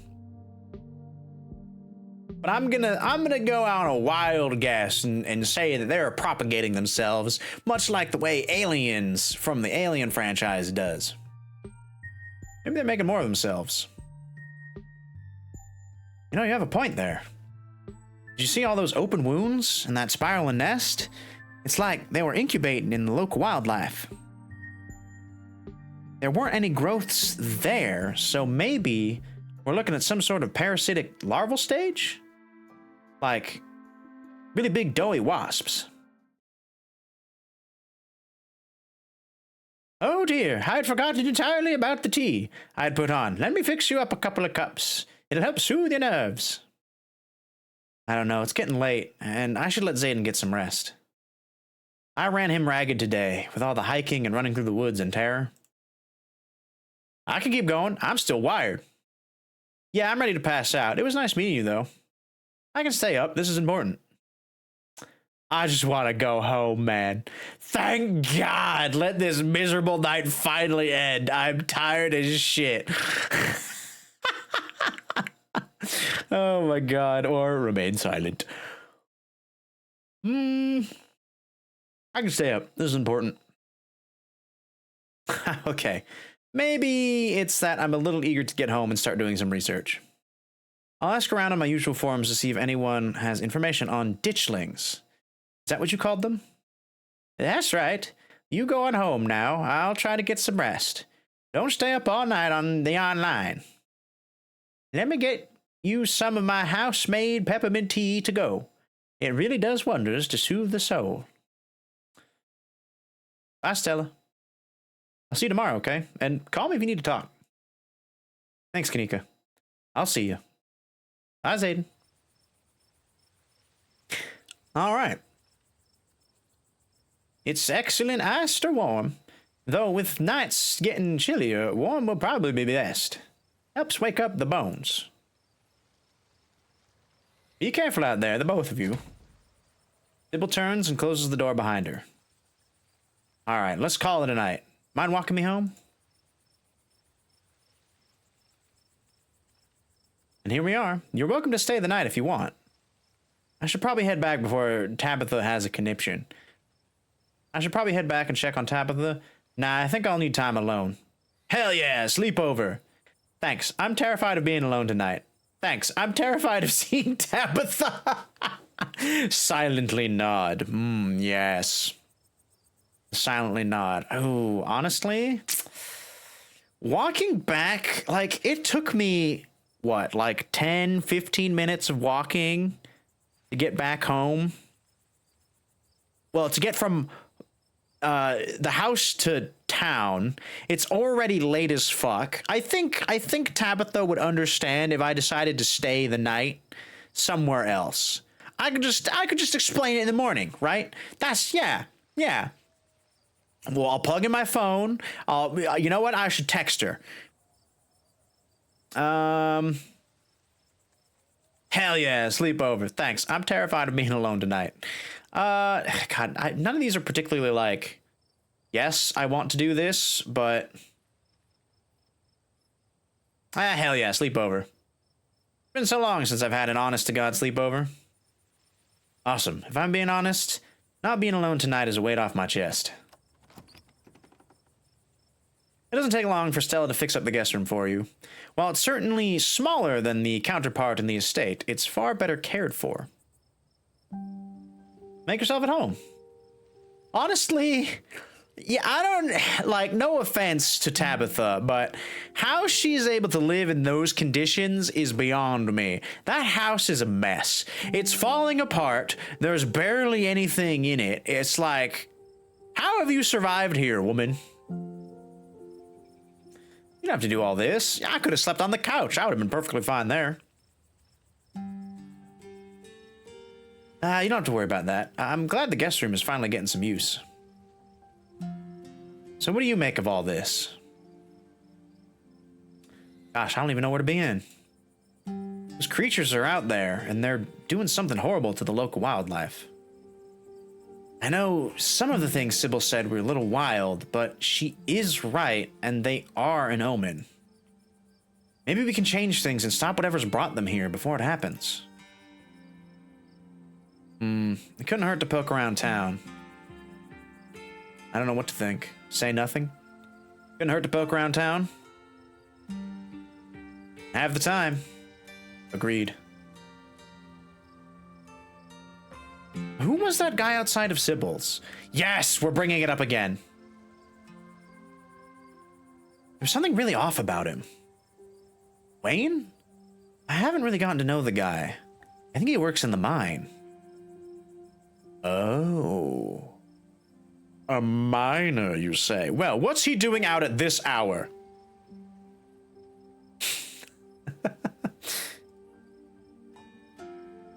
It might be worth looking into him.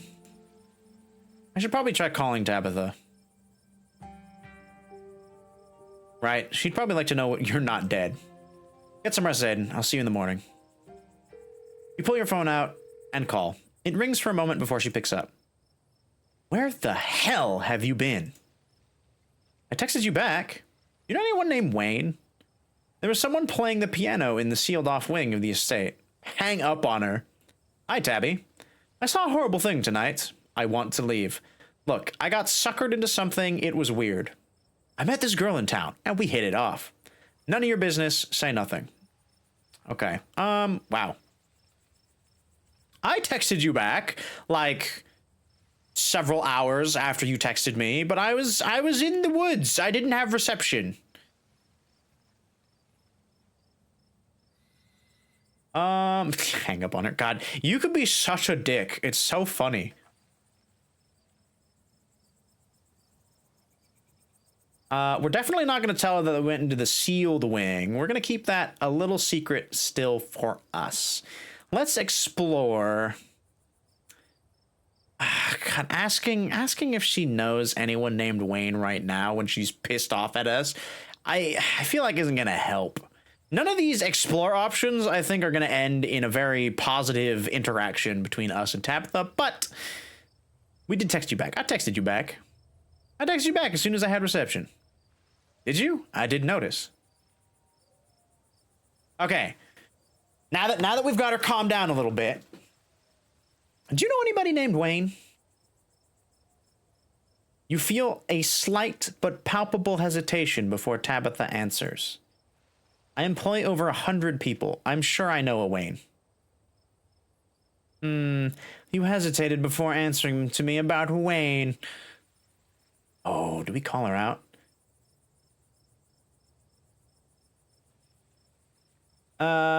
Probably not. Probably not right now. We'll just keep it in the back of our minds. We'll keep it in the back of our minds. Or, I did... I'm trying to think. I know we've gotten a street smart thing before. I can't remember if we called them out on it immediately or not. I think we did. I think I did try to do something street smarty, and it just kind of like, just didn't work. I will call her out. You hesitated. You hesitated. It's late, Zayden, and you never came home. I'm sorry that your random questions and accusations caught me off guard. A bit defensive now, aren't we? Now, are you going to tell me where you've been or not? I met a girl in town. We kind of hit it off. We kind of did. I did take that route. None of your business. I saw horrible things tonight. I kind of want to go with that option too. That one sounds super funny. But we'll go with this one. All right, I met this girl in town, and we wound up really hitting it off. We went on this night hike to find cryptids. Ah, so you met Stella then. Ugh, that explains everything. And she's gotten you all worked up. I'm going to bed. I'll collect you tomorrow. Perfect. Okay, see, that's all we needed to say. I knew she'd understand. From the comfort of Stella's guest bed, the events of the past evening seemed like something that happened to someone else, though you can still clearly picture the terror you felt in those moments. For now, you're safe, and you're warm.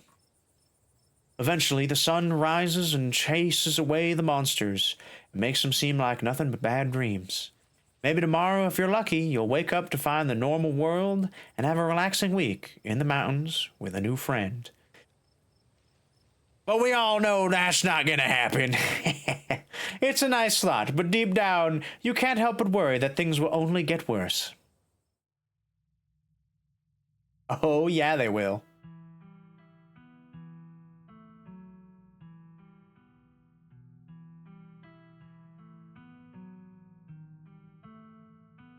Ooh.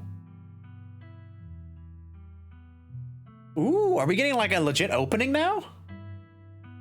Oh, that's so cool. Yeah, let's turn it up a little bit. The full experience.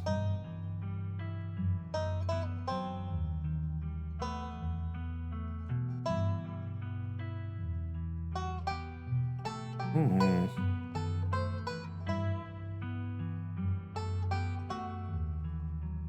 Interesting.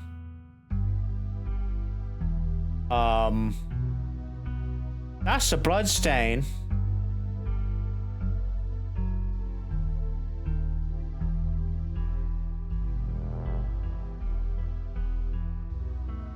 Not the llamas.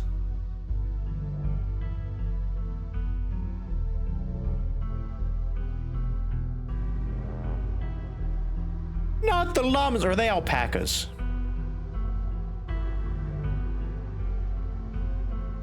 Ooh, spooky. Spooky mine.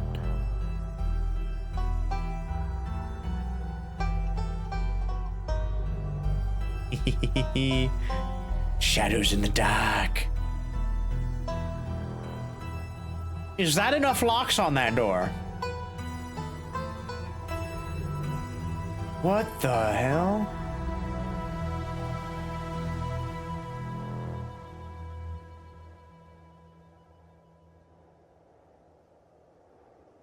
Title card. Yeah, dude. We're in it now. Oh, that was the end of episode 1. Oh, shit. Episode 2? Oh, wait. Damn, okay. Oh, we probably could have finished episode 1 all in one go. If you would like to continue with the world state in episode 2, please save your game now. Okay, so this was right before we stopped. This is our main save. Yes. Main save decision. Okay. Continue. Would you like to see a recap of episode 1 before you start episode 2? I'm kind of curious. What's the recap? Oh, the funeral process around your cousin's mother and your aunt. Seems like something you shouldn't ignore and consider. Welcome to the family's humble estate. Unfortunately, due to the current state of the house, only a few rooms will be safely accessible during your stay. You wouldn't go wandering. If you value your limbs, these floors have been known to give out. As Alex falls, the door opens. Okay, so it's going over the main bits that we did in the previous game. Okay. We met Stella. We can hold the camera. Then we met Duke out in the mountains. We came across the deer and the weird pustules on its face. I had to make the horrible decision to help Duke with the chicken or to get Gretchen. I made the Giga Chad move to do both, and it worked out. Loosely packed sausage creatures. Kicked it in the face, then threw a rock at the other one. Oh, that's right, I threw a rock at him. Fucking nailed it like a hobbit. And then we saw Wayne. Welcome home. Very creepy. Sybil told us about the ditchlings. And then we went to bed, and Stella's okay. Yeah, that pretty much sums it up. Tuesday morning awaits. Hey, Tuesday morning, let's go. Let's wake up on a Tuesday, even though our Tuesday's almost over. You open your eyes. The sun has risen, the birds are singing. You're still alive for now. You are safe. It's a tiny little Gretchen. Oh, that's so cute. Your gaze wanders across the unfamiliar room to the window, the woods beyond, and you wonder if the monsters are lurking just beyond the trees, ready to pounce as soon as you leave the comfort of your new friend's family home. You can't help but remember the sight of the pale faces jeering at you from the trees, their calls echoing through the woods as you ran for your life. Note, you can refresh yourself on the events of the previous days by using the journal icon in the quick menu. Oh, okay. Major decisions. Cool. Okay, so our major decisions were, we refused the boiled peanuts from the strange man on the bus, because why would we take sopping wet peanuts from a strange man on the bus? You snuck into the Forbidden Wing, yes. We went cryptid hunting with Stella. We heroically escaped danger in the woods. I punched a monster in the face. I am the danger. I fucking love that. We met Stella's friends, Kanika and her mother, Sybil, and we learned about ditchlings. Then we crashed to Stella's, and we called Tabitha before falling asleep. Cool. Continue. A knock at the front door. Your morbid thoughts are interrupted by a distinctly unhappy voice filtering through the house and past the closed door of your bedroom. Where the hell is Zayden? Damn, woman, you can't let me have a moment's peace? You left me completely to my own devices yesterday, and you didn't tell me anything about today. You said you'd come collect me today. I didn't think you'd be arriving first thing in the morning. Oh, hey, Tabby. There's a fresh pot of coffee on the table if you want to come in. No, I'm just here to check on my cousin. Let's make this quick. I have a lot on my plate today. You're barely decent. It might be mildly scandalous if people saw you like this. Hey, some people are trying to sleep in here. Saunter out half-clothed. Finish getting dressed and calmly collect yourself. Quietly hide under your covers. No, we are a gentleman. We shall finish getting dressed and calmly collect ourselves. You calmly collect yourself while Tabitha fumes outside your door. Are you sure you don't want to visit for a bit? You don't have to run around being the big boss for this week of all weeks. You should let yourself... I'm fine, thanks. Zayden, I know you're here. Where the hell are you hiding? Let her stew for a bit. Zayden isn't here right now. Walk out to greet them. Now sufficiently prepared to greet other civilized humans, you open the door and join them in the living area.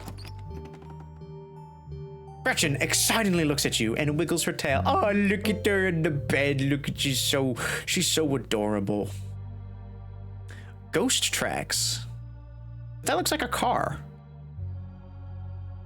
San Antonio, Texas. Anyone from Texas know what this is? Ghost tracks? I assume it's some sort of like haunted, you know, maybe like walk along or something, like a tour of some sort. I don't know. Morning. How'd you sleep?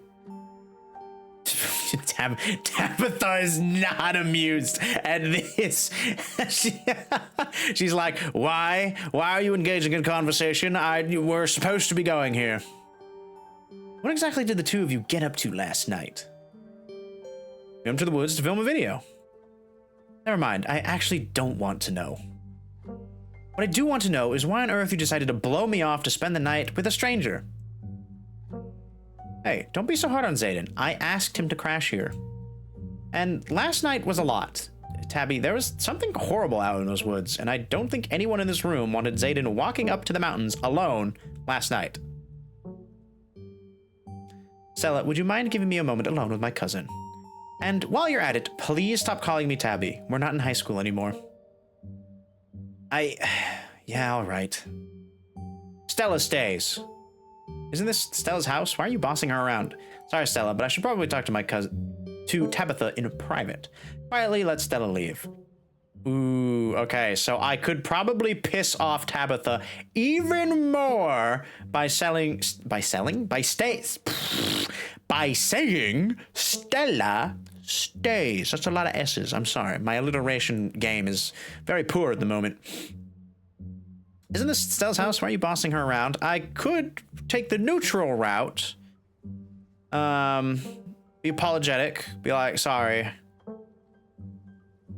Or just say nothing.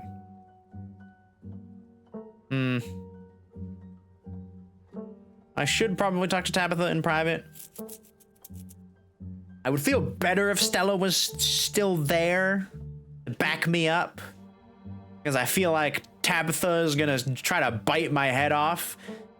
And she might not be so aggro if there's another human being around that can judge her.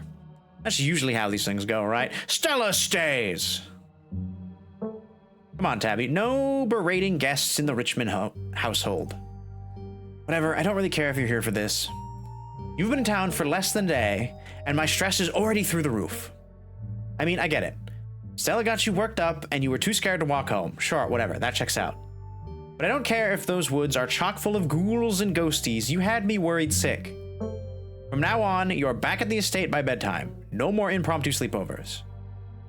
Powerful build. I could take care of myself. Street smarts. Lie. I'll be home tonight, I promise. You're not my boss. You can't run off as soon as I get here and hold me to a different standard. There's actually something out there. I'm sorry, it won't happen again. Remain silent. Yeah, now hold on a second. You ran off the second, like, you got done explaining. Left me to my own devices. What do you mean?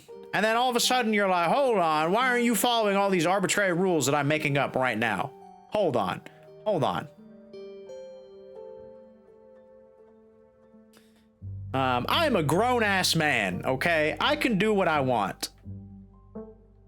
We're gonna go with this one. I feel like calling her out. You ran off as soon as I got here. Don't expect me to respect your time if you can't respect mine. Okay, that's not exactly what I intended to say, but there's a difference between my duties and your impulses, Zayden. Don't do anything reckless while I'm at work. See you back at the estate tonight. Wait, Abby, let me know if you're free sometime, okay? Empathize. You're relentless. We'll see, but don't get your hopes up. Hey, you good? Sorry about Tabby. She totally blindsided me. Oh my god, that was so embarrassing. Not really. You shouldn't let Tabitha treat you like that. There's nothing that you could have done to stop her. I think she means well. I'm good, but how are you? I was a little tense. Please warn me the next time my cousin's out for blood. Yeah, I'm good. I think we handled it pretty well. That was a little tense. I'm good, but how are you? I was a little tense. I think we're in the same boat. I probably should have known Tabby would have been stressed about you spending the night here, but I haven't seen her in a while. I should probably turn this down just a little bit more. I turn it up for the opening cutscene. I wonder, are we gonna get a cool cinematic at the end of every chapter? Is that gonna be the tell? Look at Gretchen, she's a princess. Yes. It sucks that this was probably the longest interaction that I've had with her since high school. Oh my god, damn, that is kind of sad. Shit, son. Anyway, sorry for the rude awakening. I'll be up for a little while, but was hoping to let you get a little extra sleep. But you're up now, so we've got a full day ahead of us. We're gonna get to the bottom of this. How are you so chipper? I want to ask the other miners about Wayne. All right, boss, what's the game plan? We have to look into this stuff? What if we just skip town and ride things out? All right, boss, what's the game plan? I'm in this. Me and Stella are in this. That's what I've decided. Don't call me boss. We're partners in this. But first things first, I was hoping to swing by the library. Kanika's got a head start on us. It looks like she's already there. Oh, that reminds me. Let's set up a group chat. What's your number? You and Stella exchange numbers. Let's go! I got a hot girl's number. Woo! Group chat. Stella, an unknown number. A text message from Stella and you and Kanika. It reads, group chat. Hopefully we can find out a little bit more about ditchlings from some of the older local books there. I've also got a couple threads cooking on my cryptid forums, but who knows if that'll pan out. True, you can never trust the internet. Well, okay, you can trust the internet to be untrustworthy. I guess that's the one thing you can trust about the internet. Anyway, daylight's a-burning. Let's roll out. Powerful build. Need protein. Ooh, is that a weird secret mechanic that they've put in? If I don't keep up my protein intake, do I lose my powerful build? Need protein. So hungry. Don't worry about it. I've packed all sorts of snacks for the day. And Oscar totally won't mind if we eat at the library. All right, but those snacks better be good. Let's go. Works for me. Let's roll. Damn, Stella's thought of everything. Oh, hey, look. It's, Sybil and, that other guy who we met yesterday, whose name I forget because we only talked to him like 2 seconds. But I recognize him. I see him. Hi. I see you. The walk to town was short. Stella's house is barely a stone's throw from the remains of Scarlet Hall's once bustling main street. You shudder as you stare down the thoroughfare, both from the chill in the morning air and the all-too-present memories of everything you witnessed last night. You see that building labeled Stown Hall? Stown Hall? Town Hall? God damn, I am terrible this evening. That's actually the library. Well, it's also the town hall, but it's the small upstairs office nowadays. I guess this town's not what it used to be. That and our mayor really into going on walks. I think there's actually going to be a meet and greet later this week. Could be just the pick-me-up we need. What with everything that's been going on. I think sounds fun. Maybe he'll actually take this whole ditchling thing seriously. Yuck, politicians. That is my sentiment, to be honest.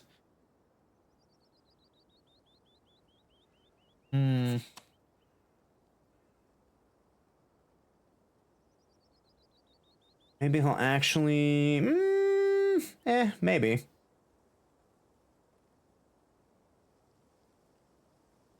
We could bring it up, I suppose. Maybe he'll actually take this whole ditch thing seriously. I wouldn't be too sure about that. Avery! That's what their name was. Ah, yes. I don't know why I thought it started with a D. Oh, hey. Morning, Stella. Same to you, Zayden. Speak of the devil, we were just talking about you. Coming from Stella's, huh? Did y'all have a slumber party? Oh, don't give me a wink like that. Come on now. Nothing happened. I know what you're thinking.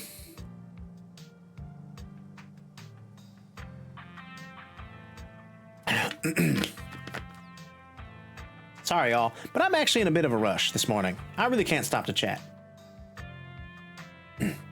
It'll take me a bit to set up, so if you want to catch up with folks or grab something at the diner, I can meet you at the library when you're done. It's all on fire, feeling hot, hot, hot. Read, but with heat. Nice. Oh, the Reaper has come for me once again. Where's my spoon? Welcome in, Mr. Septimus Prime. I hope you've been having a pretty good day. Like, yeah. Happy Aprilist Fools. I don't know where Zayden went, but I'm grateful with this replacement. What do you mean? This is Zayden. I am Zayden. This is Zayden 3.0 in high definition. Cheers.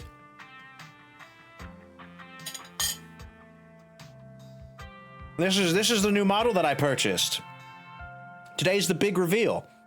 I just didn't advertise it at all for no particular reason whatsoever. My incredibly high definition model. Yes. True to real life.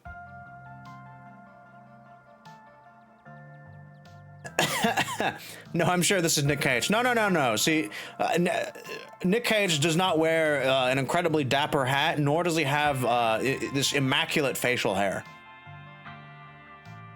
That's the difference here. No. Totally not Nick Cage. We are totally Zayden. We've got the stash. We've got the hat. No. It's not this good. He may have a mustache every now and again, but it's not to this levels of pristinity. Sure, see you in a bit. Yes, it is. Wow. Comparing my mustache to Nick Cage's and saying his is equally as good. I'm gonna have to throw hands. If I ever see Nicolas Cage on the street, the gauntlet will be thrown. We're gonna have a mustache off. Just so that you'll catch up with Avery and Sybil. Nah, getting an early start seems important. Silently follow Stella. Why would I fight you? I'm fighting Nick Cage. If he thinks he has a better mustache than me, that's one thing. I even let you throw the first hit. Well, that would be your mistake. I only need one punch. Do we want to catch up? Do we need to catch up? Your mustache? You don't have a mustache. You can't say your non-existent mustache is better than my mustache. That's not how that works. That's like saying my gold bar is shinier than yours when you don't even have one. Oh my god. It exists, maybe in your imagination. I've seen pictures of you. I know you're a clean-shaven lad. Oh, I see. You've sprinkled some invisible ink on it, huh? the 480p camera removes hair. Oh, is that how that works? You don't have as many pixels, so the pixels don't have. You have a shave pass at work? You're letting it grow? Oh, I see. Okay, well, the last time I saw you, you didn't have it. So that's what I'm going off of. Therefore, because I don't have a recent image of you in my brain, that's the only thing I have to go off of. So you don't have it.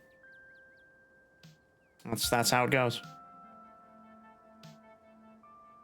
We could talk to Avery for a second. Oh, sure. See you in a bit, Stella. Cool. See you soon. Ah, She always has time to chat. Something happened last night? Oh, Stella and Zayden got into a bit of trouble, that's all. Not my place to share. Well, it's your place to share, right, Zayden? We just got some really good footage is all. Fake fan? What do you mean fake fan? Fake fan of what? Tell Avery the whole truth. Nothing but the truth, so help me God. Stella didn't want to say anything, then I'm not going to say anything either. I'm traumatized and don't really want to talk about it yet. Geez, nosy much? I hardly know you. Ooh, that is a good... Oh, that's a good point.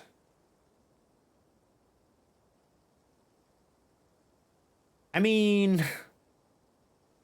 Stella knows, and it seems to be okay. Well, not Stella, sorry. Sybil knows. Sybil knows, and she seems to be fine with it. Stella obviously knows. Question is, can we trust Avery? Avery, the diner waiter. Can we trust him? Or do we lie? Or do we tell the truth? I feel like Avery seems like a pretty genuine bloke. He doesn't seem too bad.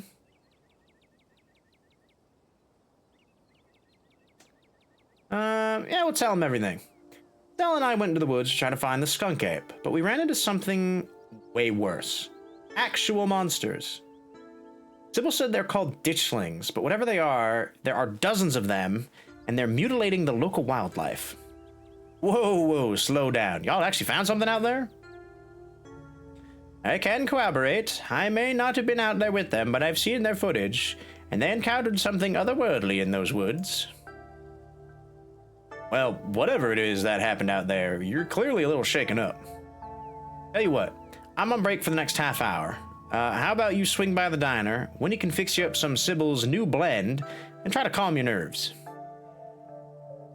It's chaga and lemon balm. It always helped me on a bad day. And if you need to talk about what happened, I'm all ears. Anyways, it's up to you. See you around, Zayden. See you, Sybil. Take care now, Avery. Tell Avery the truth about last night. A confidant! We have a confidant! I'd better get back to it myself.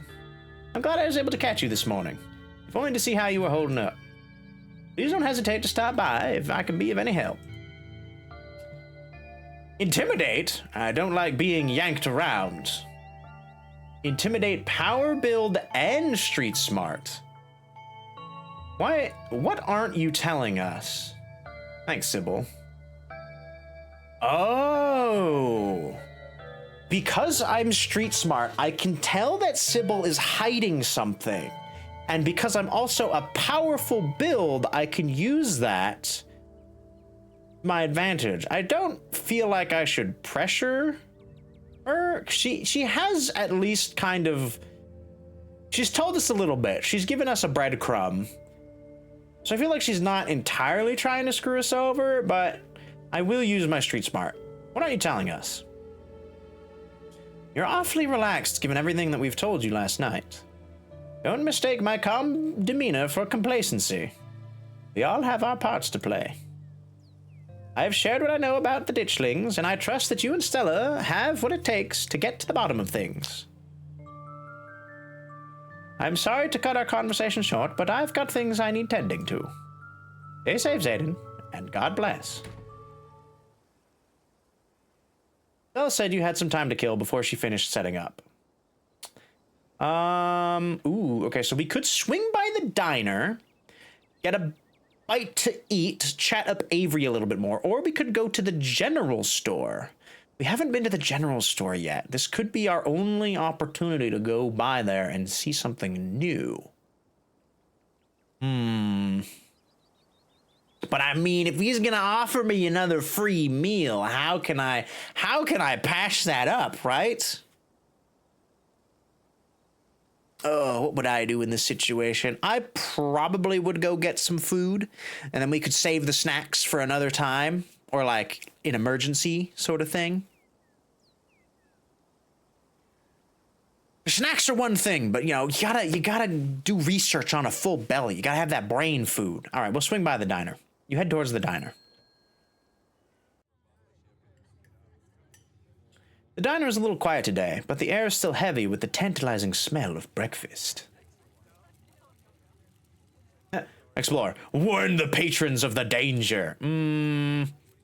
No, I don't think I'll try to start a panic. Also, I feel like everybody here would probably look at me and just be like, what the fuck is this guy on about? We'll talk to Avery. You slide in the booth across from Avery. Hey there, stranger. Before you can exchange words, Winnie sides up a fresh mug of tea in hand. Heard you might need this. The answer to 29 down is oink, by the way. What? But the clue is pen sound. How is that a sound the pen makes? Wait.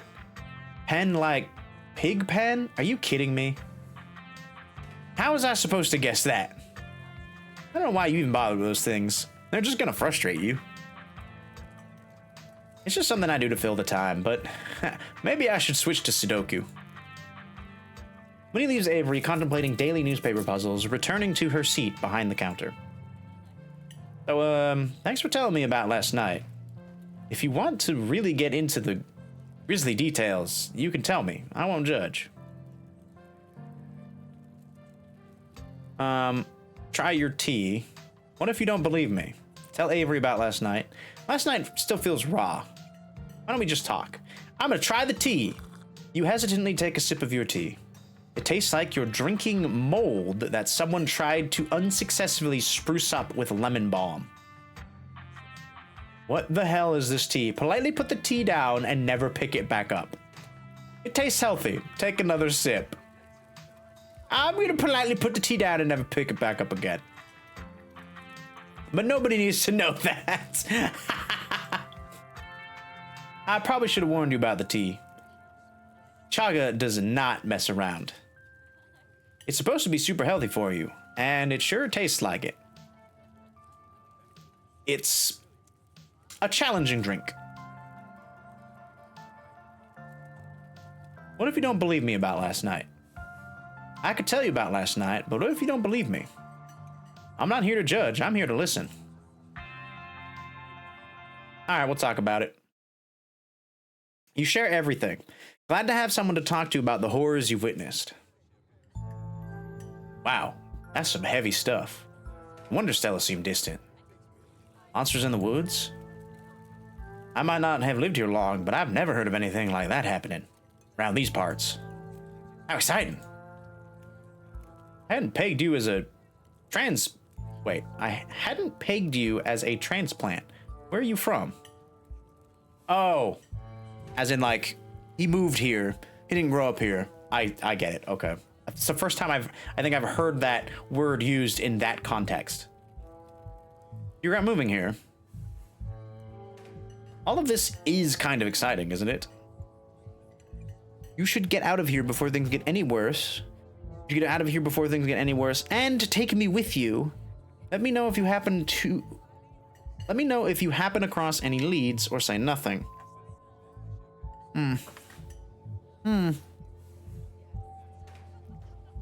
Where are you from? Let's get a little detail here. You moved here from Charlotte. Gosh, 3 years ago now? Maybe a little more? I've lost track. Aunt Winnie offered me a place to stay and a job. And who was I to pass up that sort of generosity? To be honest, it still feels like I just moved in. Practically everyone apart from the Cole folks grew up in this town, so it's like I'm the perpetual new kid. Don't get me wrong, folks here are plenty polite and friendly, but there's a shared history I'll never be a part of. I get it. I felt out of place this whole time I've been here. I haven't felt like an outsider at all. I get it. I felt out of place this whole time. Folks, on the whole, have been plenty friendly, but life here is so different than what I'm used to, it's hard to explain. But I don't feel like I belong. Exactly. There are worse ways to be, but I'm not sure I'll ever entirely feel like I belong here. You regret moving here? I don't think I have the choice to have a second thoughts. I'm not going anywhere without Aunt Winnie, and there's no way she's leaving this place.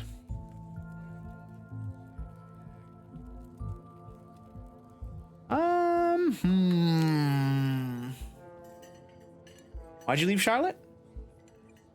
If you don't mind me asking. Nah, it's cool. I was having some issues with my folks about my education, which wasn't great, especially since I was stuck under their roof. When my aunt heard about it, she offered me a job and a place to stay, and the rest is history. Okay. I know if you happen across any leads. We're on the case, but I hardly know where to start. Let me know if you hear anything. Definitely. Aw, man, looks like my shift is starting. Hopefully the chaga had a chance to start working its magic. The diner is where everyone comes to gossip, so I hear a lot about what goes on around here. I'll let you know if anyone mentions those monsters or anything else strange or unusual. Avery slips out of the booth, giving a friendly half wave before disappearing into the back. You leave the diner, ready to continue your day.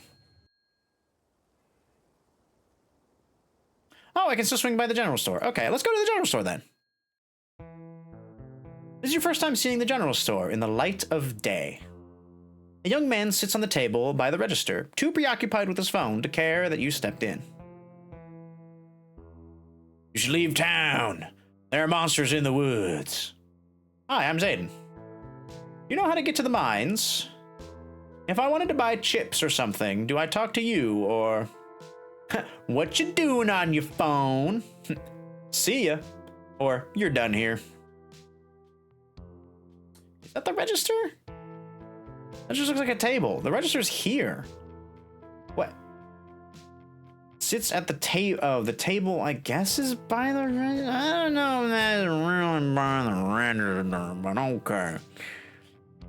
I feel like I'm just doing semantics. Hi, I'm Zayden. Just gone to town yesterday. Yeah, I know. Mom told me. You know how to get to the mines? Maps are free. You take a map of the town. The mines are a couple miles away, but you now have the power to visit your cousin of your own free will. What's your name? Miles. Interesting, but we have a map now. That's good. If I wanted to buy chips or something, do I talk to you or... Miles sighs. I guess, yeah, Kanika decided to skip work today, so of course, whatever plans I had didn't matter. Just take the chips, I don't care. I'm paying for my chips. Wouldn't that be stealing? Won't Kanika get mad? Hell yeah, thanks for looking out. I'm good. I'm not about to turn down free stuff. Take the chips. Do I just take the chips? Miles said I could just take them. Wouldn't that be stealing? If Kanika cares about running this place right, she can hire someone else and let me live my life.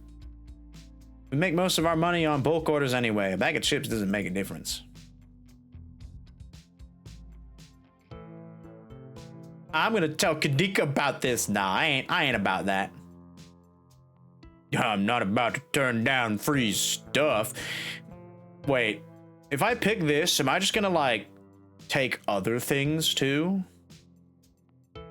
Question mark? More steelies? Hmm?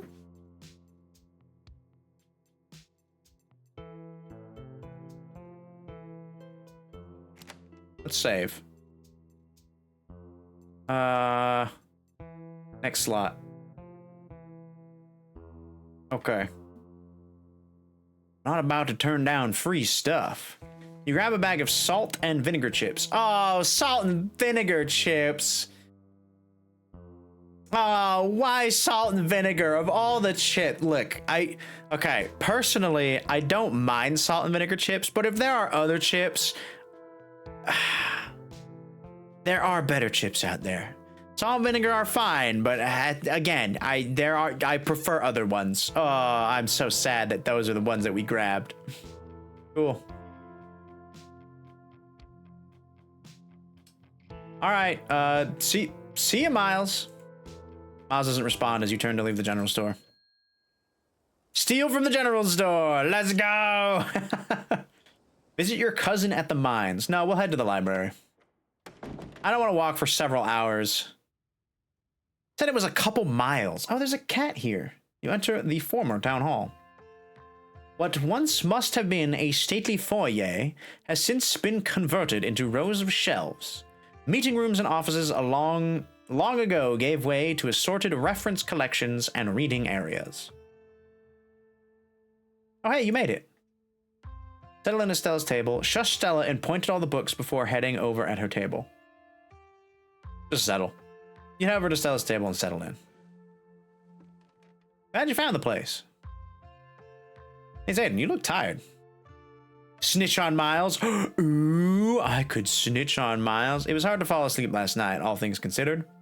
I'll sleep when I'm dead. I'm pretty amped up, actually. I've never done a Scooby-Doo before. Kanika, you can't just tell someone they look tired.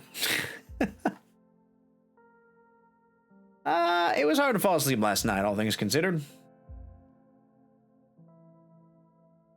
I can't say I got a wink myself. Yeah, same. Anyway, I guess we should get started. Hey there, strangers. And little stranger. And literal stranger. Remain silent. Introduce myself. Hello. I'm Zayden, Tabitha's cousin. I'm in town for the funeral. Oh, I should have known you were a Scarlet. You look so much like Vivian. Not that I knew her very well. I was still a little kid when she left. But that Scarlet resemblance is, strong. I'm Oscar Gutierrez, Chief Librarian. And only librarian. Oscar's amazing. He practically built this library from scratch. Dang, okay. Mad props, Mr. Gutierrez. That is no easy feat. Building an entire library from scratch, considering how many books are here? In this small of a town? That must have taken some dedicated work. Yeah, I'm a little jealous of what the kids around here get to grow up with. They don't know how good they have it. Back when I was in elementary school, all the library had was a couple shelves of boring books donated by old people. Y'all are too kind, but speaking of kids, have either of you seen Rosaline around town? I don't want to be a helicopter dad, but she hasn't been answering my texts. And I wanted to make sure she isn't getting into trouble out there. I know the crowd she hangs out with. They're good kids at heart, but they're just up at the old Maxwell place doing teen stuff. I went up there plenty of times in my day, but I'll be sure to keep my eyes peeled. What's the old Maxwell place? Kids are smarter than you think. She can take care of herself. I don't like the thought of teens getting up to mischief with all those ditchlings in the woods. I'm sure she's fine. What's the old Maxwell place? It's the great old abandoned spot. It's practically a magnet for young people. Even honor students aren't free from its call. I can't believe I used to be so reckless. The floors there are like Swiss cheese. I should really have a talk with Rosaline when she gets home. How we do the street smart answer? Kids are smarter than you think. She can take care of herself. You might not want to let her run off like that anymore, though. It's not as safe as it usually is around here. That's so. Geek right. There's some weird stuff going on in the woods. That's actually why we came in today. Have you heard of creatures called ditchlings? They apparently show up around places on the brink of disaster. They kind of look like the Pillsbury Doughboy was a creepypasta. Ooh, that's a good description. Damn, of course. Leave it to the people that created this to come up with the best description. A creepypasta of the Pillsbury Doughboy. Honestly, though, they kind of remind me of what is it? Recently, I saw a TikTok of what was that movie called? I think it's called The Brothers Grimm.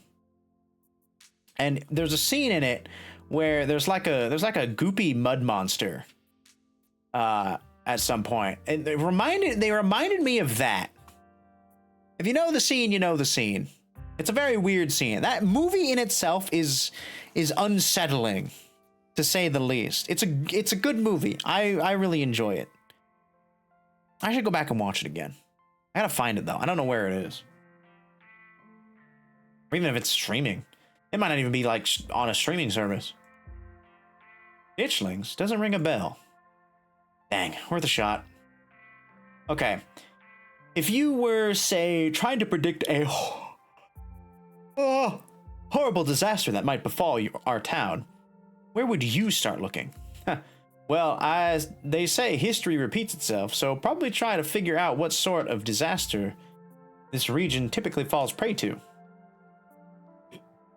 I like Gretchen is just like staring into my soul. Should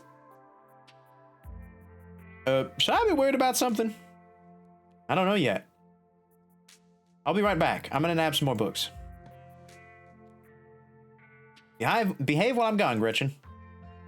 Oh, you don't have to worry about her, Stella. You're such a good dog, aren't you, Gretchen? Here, have a biscuit, old gal.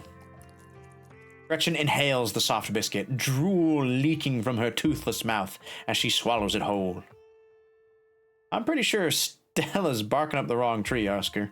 I don't think you have to worry about any horrible calamity befalling the town. But she's right about the weird stuff. There's definitely something unusual going out in these woods.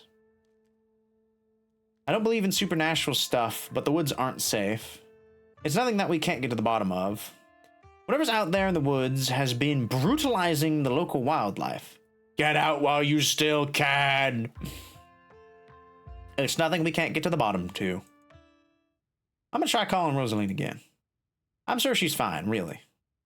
Rosaline's a smart kid. She knows better than to go around getting into trouble. We'll make sure to keep her eyes peeled. Then, if you see a 13-year-old girl with a black braid and glasses, would you let her know her father's worried about her? Oscar anxiously wanders off, phone in hand. Got him.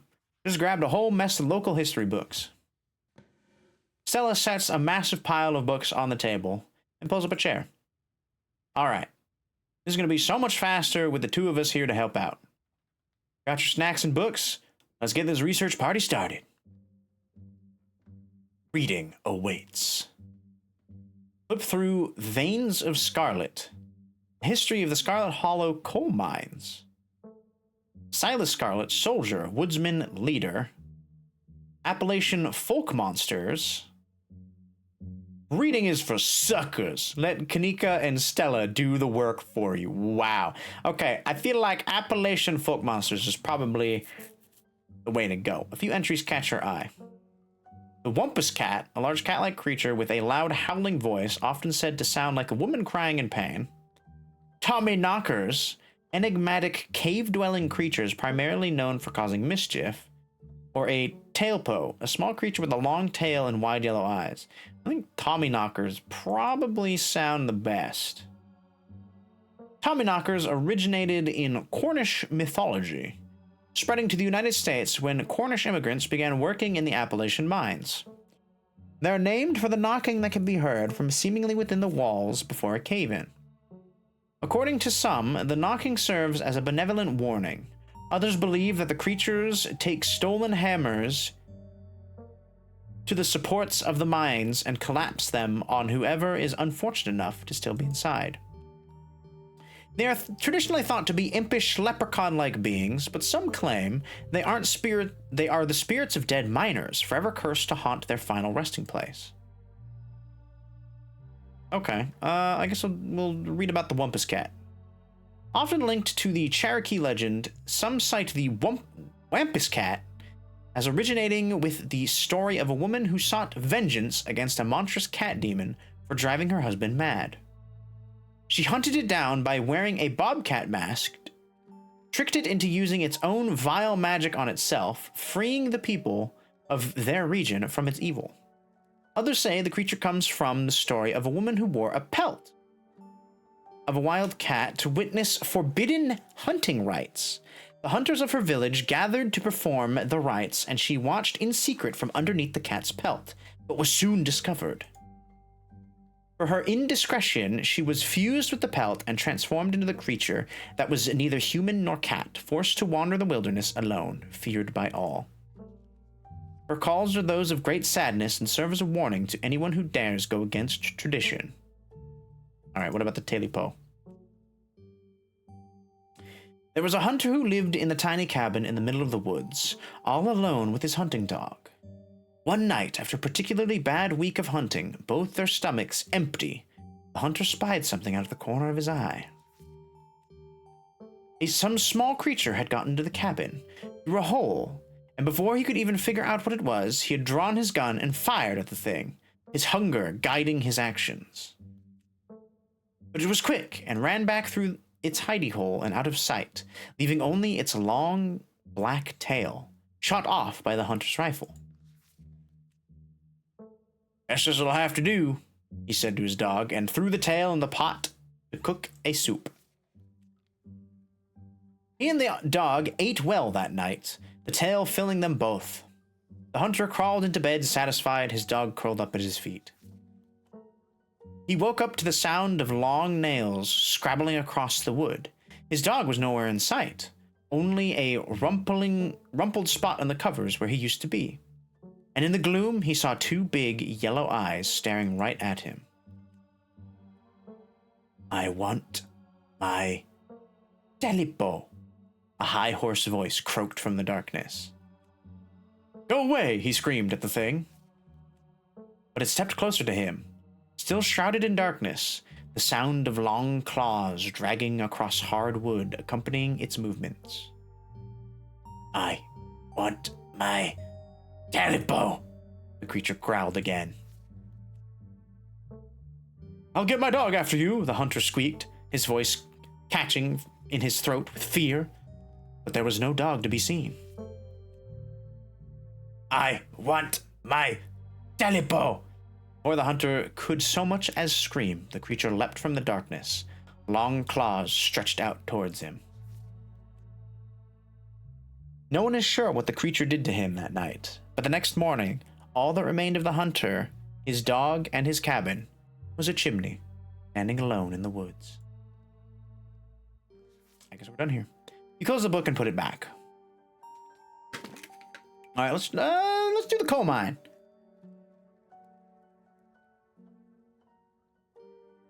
Get a little history. Forced into retirement at age 50 due to a war injury from his time in the Indian Wars, exacerbated by his short stint serving as a captain in the Confederacy, Silas Scarlet also lost his eldest two sons in the bloodiest of wars, leaving his third eldest son, Andrew Jackson Scarlet, to take charge of the mine.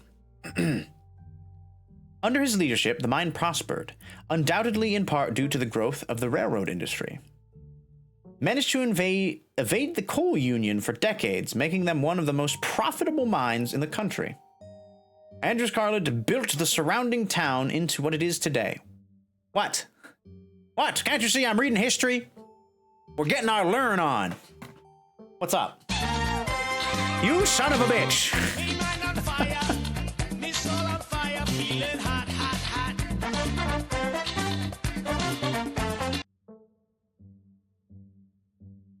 Oh, with a ghost no less.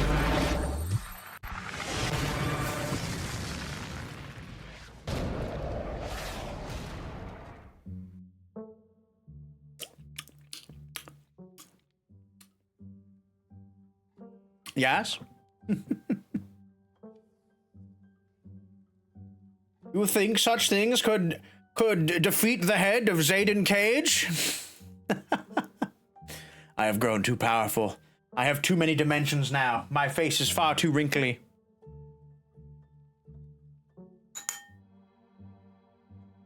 Cheers. Stop! Stop! Ah. go that way. I'll go home.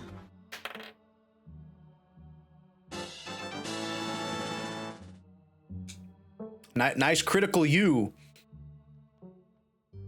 So is that a U-turn? A U-bend?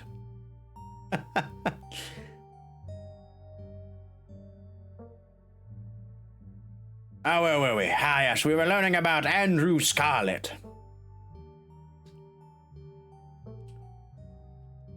That's not a thing, I'm afraid. I'm sorry to say.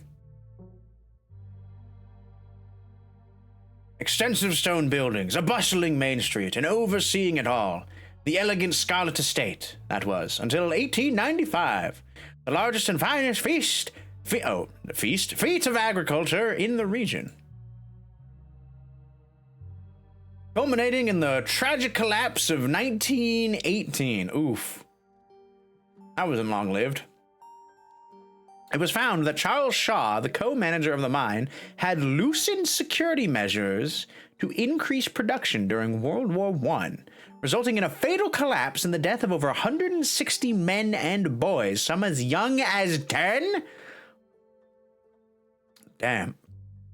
Well, this was the 1918s, and we didn't really have the work code for young children. Those were not good times. The casualties included Andrew Jackson Scarlett's son, Theodore, his brother, Enoch V? Enoch V. Scarlett, who had taken over for their aging father during the bustle of the war, managed to pull the mine from the brink of ruin, thereby saving the town. So this is how your family made its fortune. Ah, okay. Silas Everett Scarlett was born to Colonel Everett J. Scarlett in 1818, one of 12 siblings. He grew up in eastern Northern Carolina during the tumultuous time of the state's history. Not much is known about his life before he joined the army in 1836. 18 years later? Okay. I guess that checks out. He joined the army at 18. He quickly rose through the ranks, in part due to his father's connections, but also due to his particular ruthlessness, for which he received the nickname Bloody Silas Scarlett. Ooh, okay. The federal government granted the now Captain Silas a tract of bounty land in exchange for his service in the Indian War. He settled in the hills of North Carolina in 1841. That land would become Scarlet Hollow. But it started as a simple log cabin, built by Silas' own 2 hands, occupied by his family of 10. Silas, his wife, married Joseph Scarlett, and their 8 children. Yeah, families went kind of crazy back then. Logging business brought many workers and fellow landowners to the hills, but it wasn't until Silas discovered rich seams of coal running beneath the earth, the entire region, that Scarlet Hollow was really put on the map. He saved what he could and bought the surrounding hillside at a great discount, cleverly hiding what he knew about the land's true value. Thus, he had all the resources to found Scarlet Hollow's now famous coal mine. Finished with this one? I think I'm all done. Let's check in. What do we found? I got diddly squat. All right.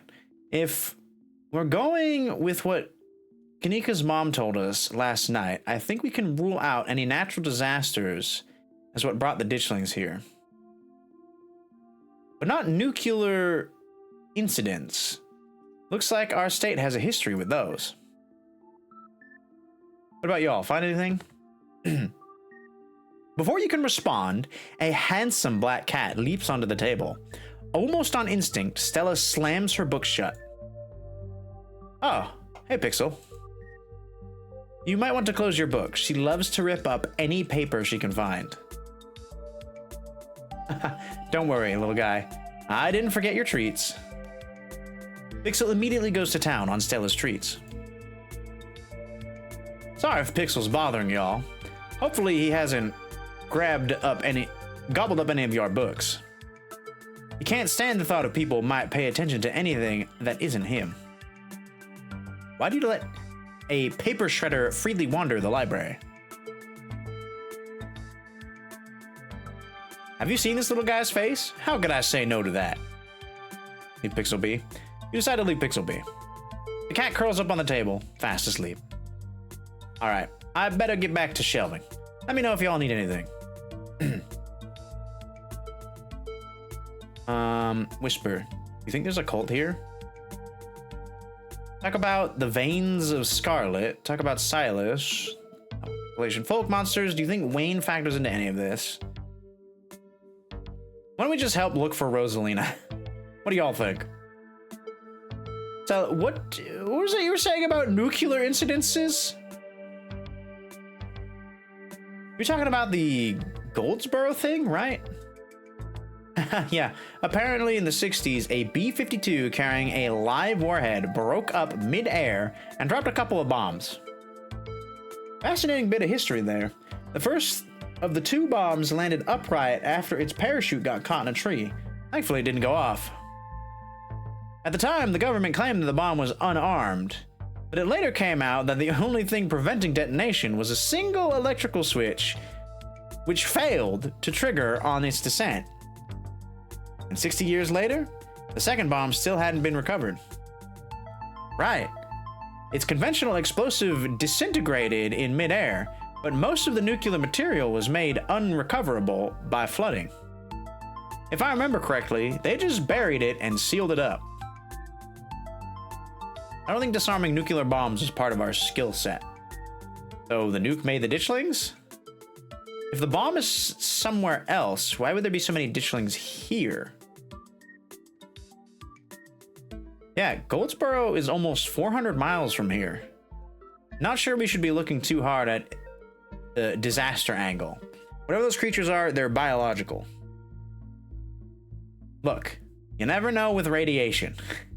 We actually know quite a bit. It just melts you. It doesn't make monsters. And a 60-year-old bomb isn't going to explode on its own hundreds of miles away and kill us here. You never know.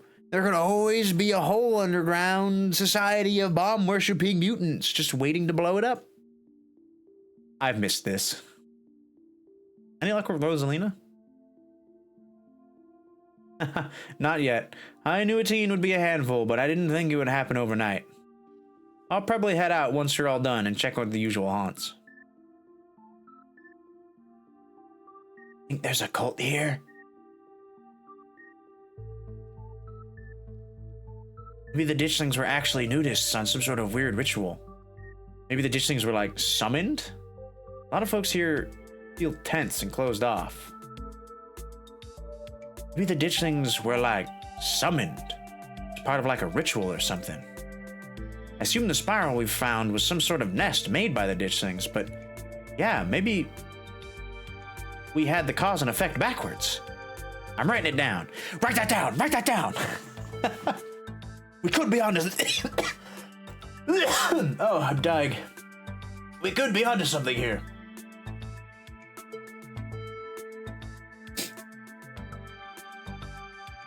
It's much more likely that thing was a nest more than some sort of magical ritual site. Okay, talk about the veins of Scarlet. So about the coal mines here. Nika visibly shudders. I get cold sweats just thinking about that place. I feel for the guys who work up there. I could never. Speak for yourself. I love a good crevice. Stella? Excuse me? A union-busting mine collapsed from poor working conditions. Color me shocked. Yeah, it's pretty awful. That's what that sculpture out in front is for. Commemorating all the men and children who died that day. Every kid in Scarlet Hollow learns about the collapse of 1918. Our teachers love to emphasize how many children were working down there. Probably try to show how good we have it or whatever. Low bar, if you ask me. You know, it could be that the ditchlings aren't warning us about... wait. You know, that could be what the ditchlings are warning us about. Another collapse. writing it down on the list of potential disasters. Sheesh, Stella, that's morbid. And besides, it was all Charles Shaw's fault. The labor market was way more strict now. There's no way you could get away with that kind of safety cutbacks he pulled. Y'all don't actually think the mine is about to collapse, right? No, I don't think so. Phew, had me worried there for a second. I had to give Tabitha any credit, but the mine is safer now than it was back then. Still, that's a horrible thought. You never know. What happened after the mine collapse? The book just kind of glosses over that. There was a union for a little bit, but it didn't last.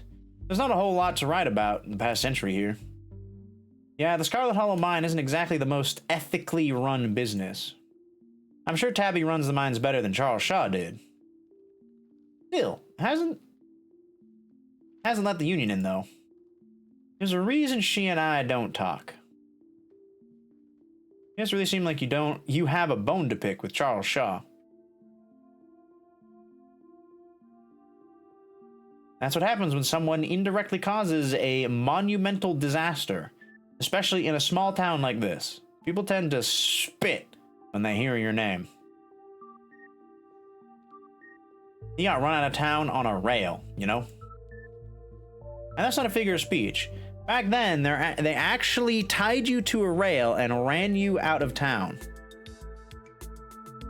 There's a big mural of it over on the far wall. He got off easy if you ask me. I agree with Stella. Maybe the Dishlings are a warning about another collapse. What if the Dishlings are coming from the mines? What if there's something toxic in the mines poisoning the town? Wayne seemed sick. I'm not sure I agree with the collapse angle, but the mines seemed important. This whole town was built around them. The mines seem too obvious. It's got to be something else. What if there's something toxic in the mines poisoning the town? Wayne seems sick. That creep who keeps coming to town around my mom's tea room? He snuck up on us last night and called out Zayden by name. Yeah, there's definitely something wrong with him. Maybe there's some sort of parasite down in the mines. Maybe infected Wayne, and maybe Wayne infected the local wildlife. That could work.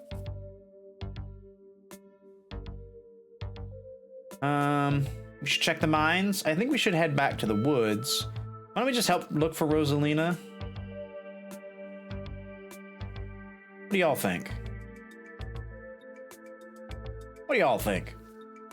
There's an awful lot of mine-related stuff in my notes. Maybe that should be our next stop. We can poke around, find out if anyone's seen anything weird. Just to clarify, you're suggesting we go question some of the miners, right? We are not poking around unprepared in the actual mines, right? Ooh, I know that look, Stella, you're giving me, like, we're definitely going into the mines. Right? Yeah, totally, 100%. I would never. We don't even have a good reason to go down there. Good, let's keep it that way. You know how I feel about mines. Stella, I promise, Neeks. We're just going to question the miners. And if that questioning gives us a good reason to poke around, say a cool abandoned coal mine, then we'll cross that bridge when it comes to it. You can cross that bridge when it comes to it. I am not going underground. I'm just messing with you. We'll stick to the surface. Okay, good. And hopefully we can find out what's wrong with Wayne while we're at it. For the record, this wasn't my idea. Do we have to? This seems like a lot of work. Maybe Tabitha can help us out. Finally, the opportunity I've been looking forward to get to know Tabitha. I'm sure Tabitha is going to love that we're snooping around. All right, let's try to stay under the radar. Awesome, let's roll. Yeah, we should probably point this out. I'm sure Tabitha is going to love that we're snooping around. We'll just have to make sure we don't get caught. We'll be super sneaky. I can even keep a lookout. Look at us, going on a caper together. I missed this. I missed it too. Though there is something missing. Reese. I really miss that dude. I can't believe how long it's been. Have you seen him lately? No, I tried to plan stuff, but he's been too sick. I didn't realize it was getting so bad, poor guy. You know, we could just pop over and surprise him. He seemed excited to meet Zayden. Maybe we'll finally get him to leave his little cave. Hell yeah, let's do it. Hey, Oscar.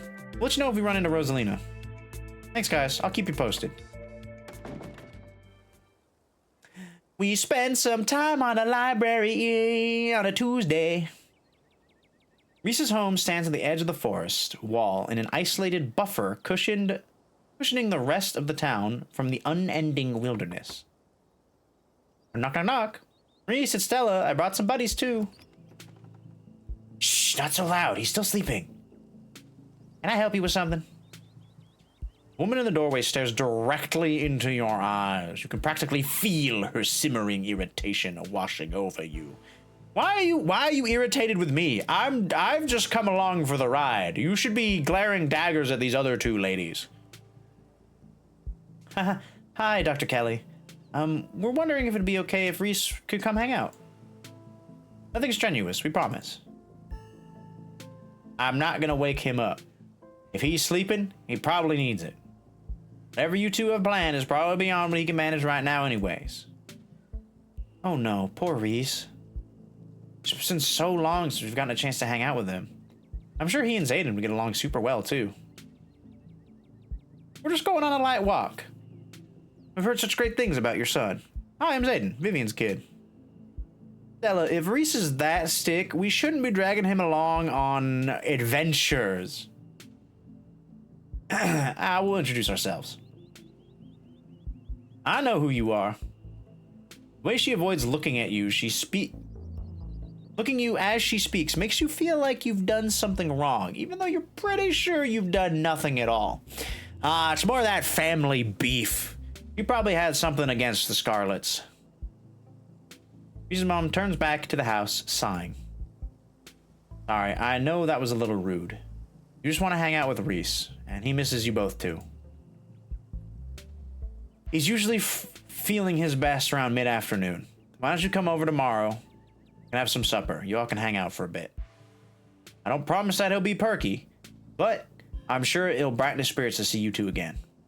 I suppose you can come too, Zayden. That would be great. I can bring a side dish. Maybe deviled eggs? Does he still eat those?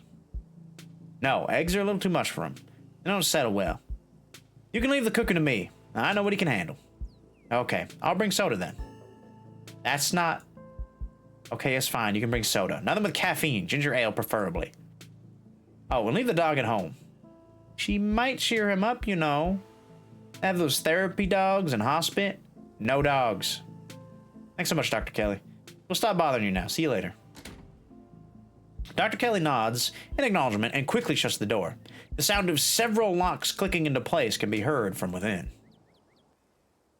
Okay. A little paranoid, I think. God, that woman makes me so nervous. She used to be so nice when we were kids. Anyways, we best... wait. Always had the best stickers when we had to get our shots. Maybe she's just stressed about Reese. Or maybe she's just nice to kids. Either way, I guess it's just the three of us. You gonna drive?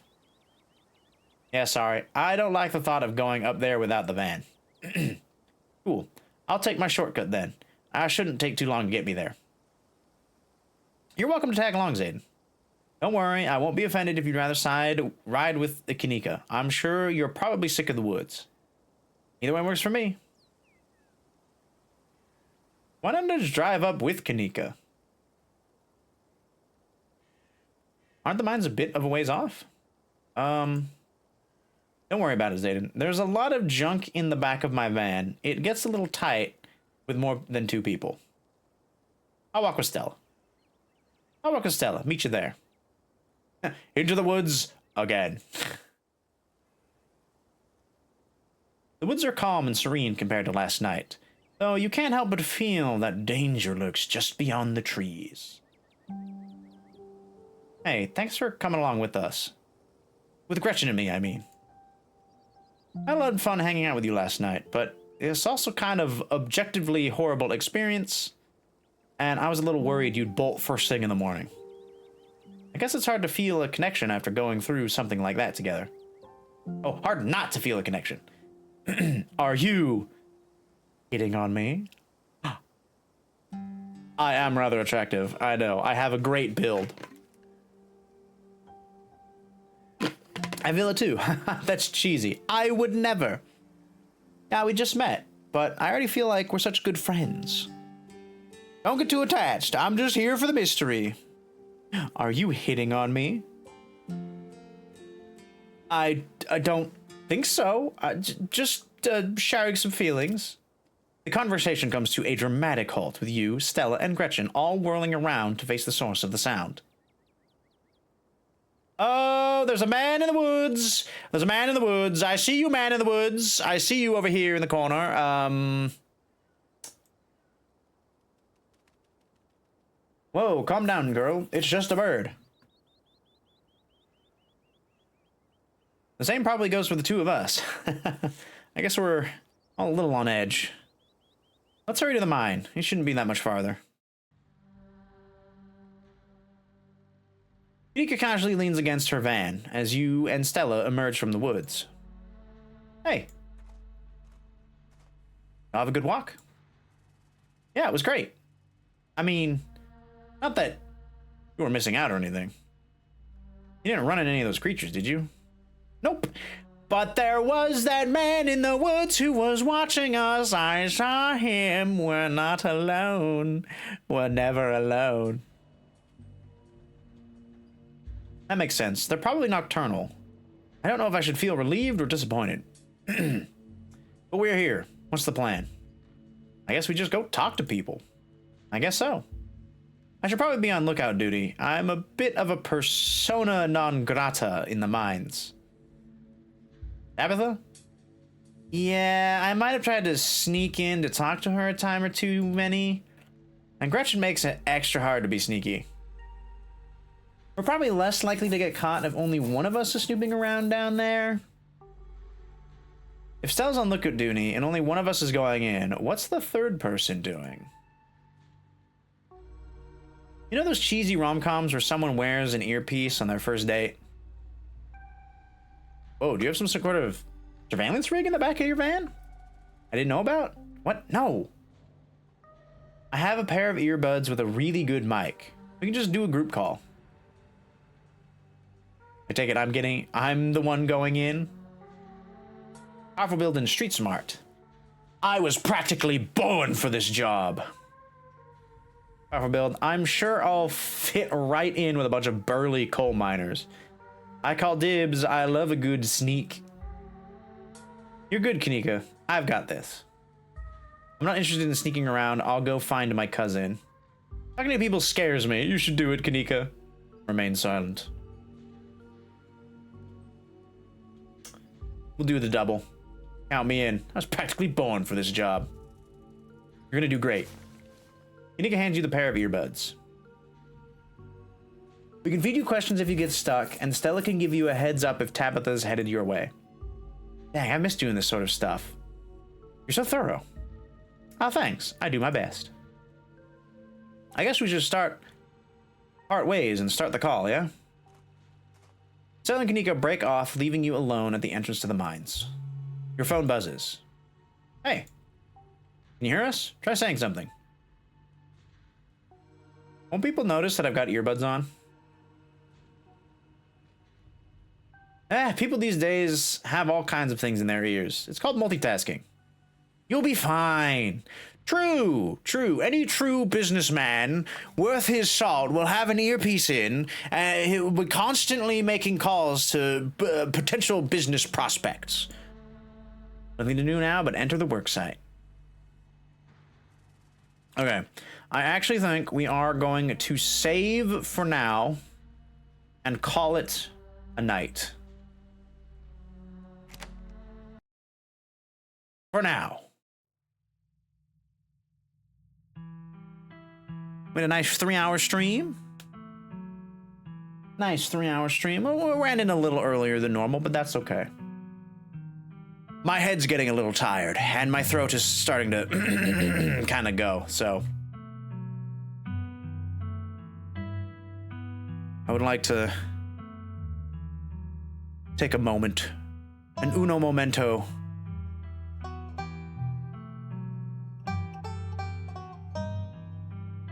Get that throat rested. Also, I forgot I needed to change this, but want to pin the message. Okay. Actually, let's quit the game. Let's quit the game. Goldie, let's chat. Let's get the chill music back up. Ah, there we go. Let me scooch my big old head back to the center of the screen. There we are. Yes, fill it up. Fill it up with Zayden Cage. Zayden Nixiage. Let's see. Would it be Caden Nixiage? Naden? I don't know. I can't with this right now. My brain is not braining. Let's see. Who is on the line?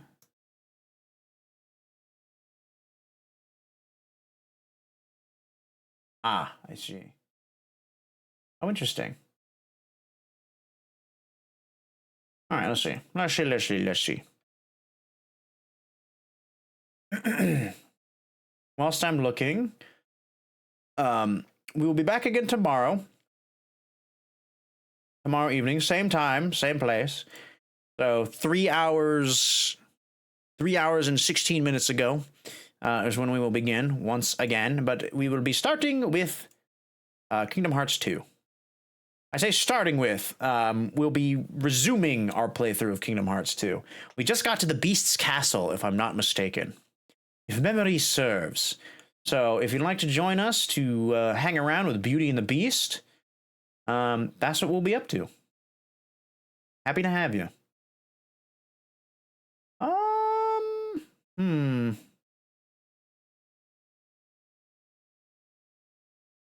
Not a whole lot of people out and about this evening.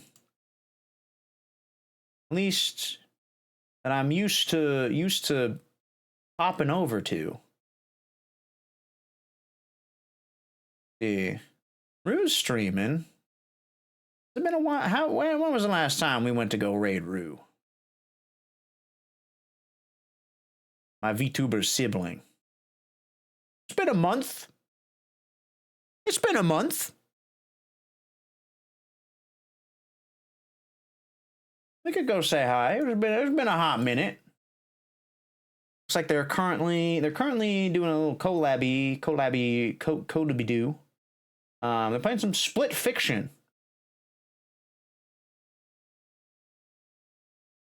One of them, whatchamacallit, like split screen games. Split screen puzzly games. I don't know how long they've been going for, but we'll go say hi. We'll go say hi to Rue. Let's see. What do we want? What do we want? Our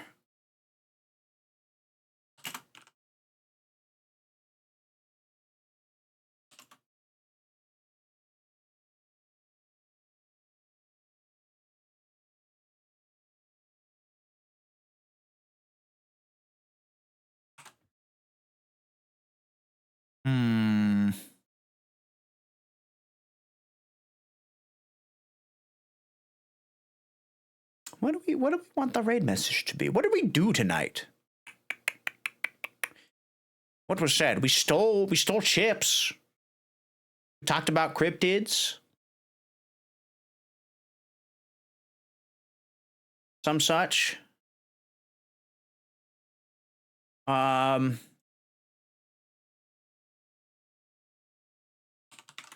wait, no, I know.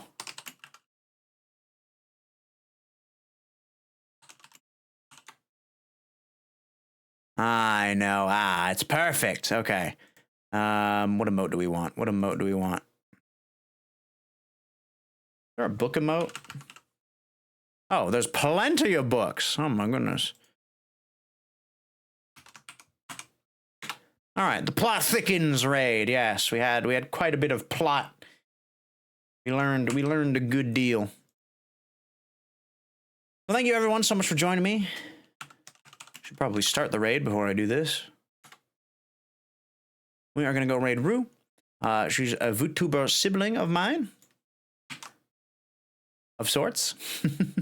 So go over, say hi. We are ending for the evening. Appreciate y'all for being here. I hope to see you again tomorrow. We'll be playing Kingdom Hearts 2, as I said before. I hope to see you there. And happy April 1st. This actually, if you've been here the entire time thinking that this is the real model reveal, I'm sorry to say it is not. We will have the actual one in a couple weeks. But until then, follow me on the socials. You can find here, or you can join the Discord. All that good jazz. Nice. All right. Y'all have a wonderful rest of your evening, afternoon, or morning. Wherever you hang those hats, wherever you rest those weary souls. I wish you well. Until next time, ciao for now.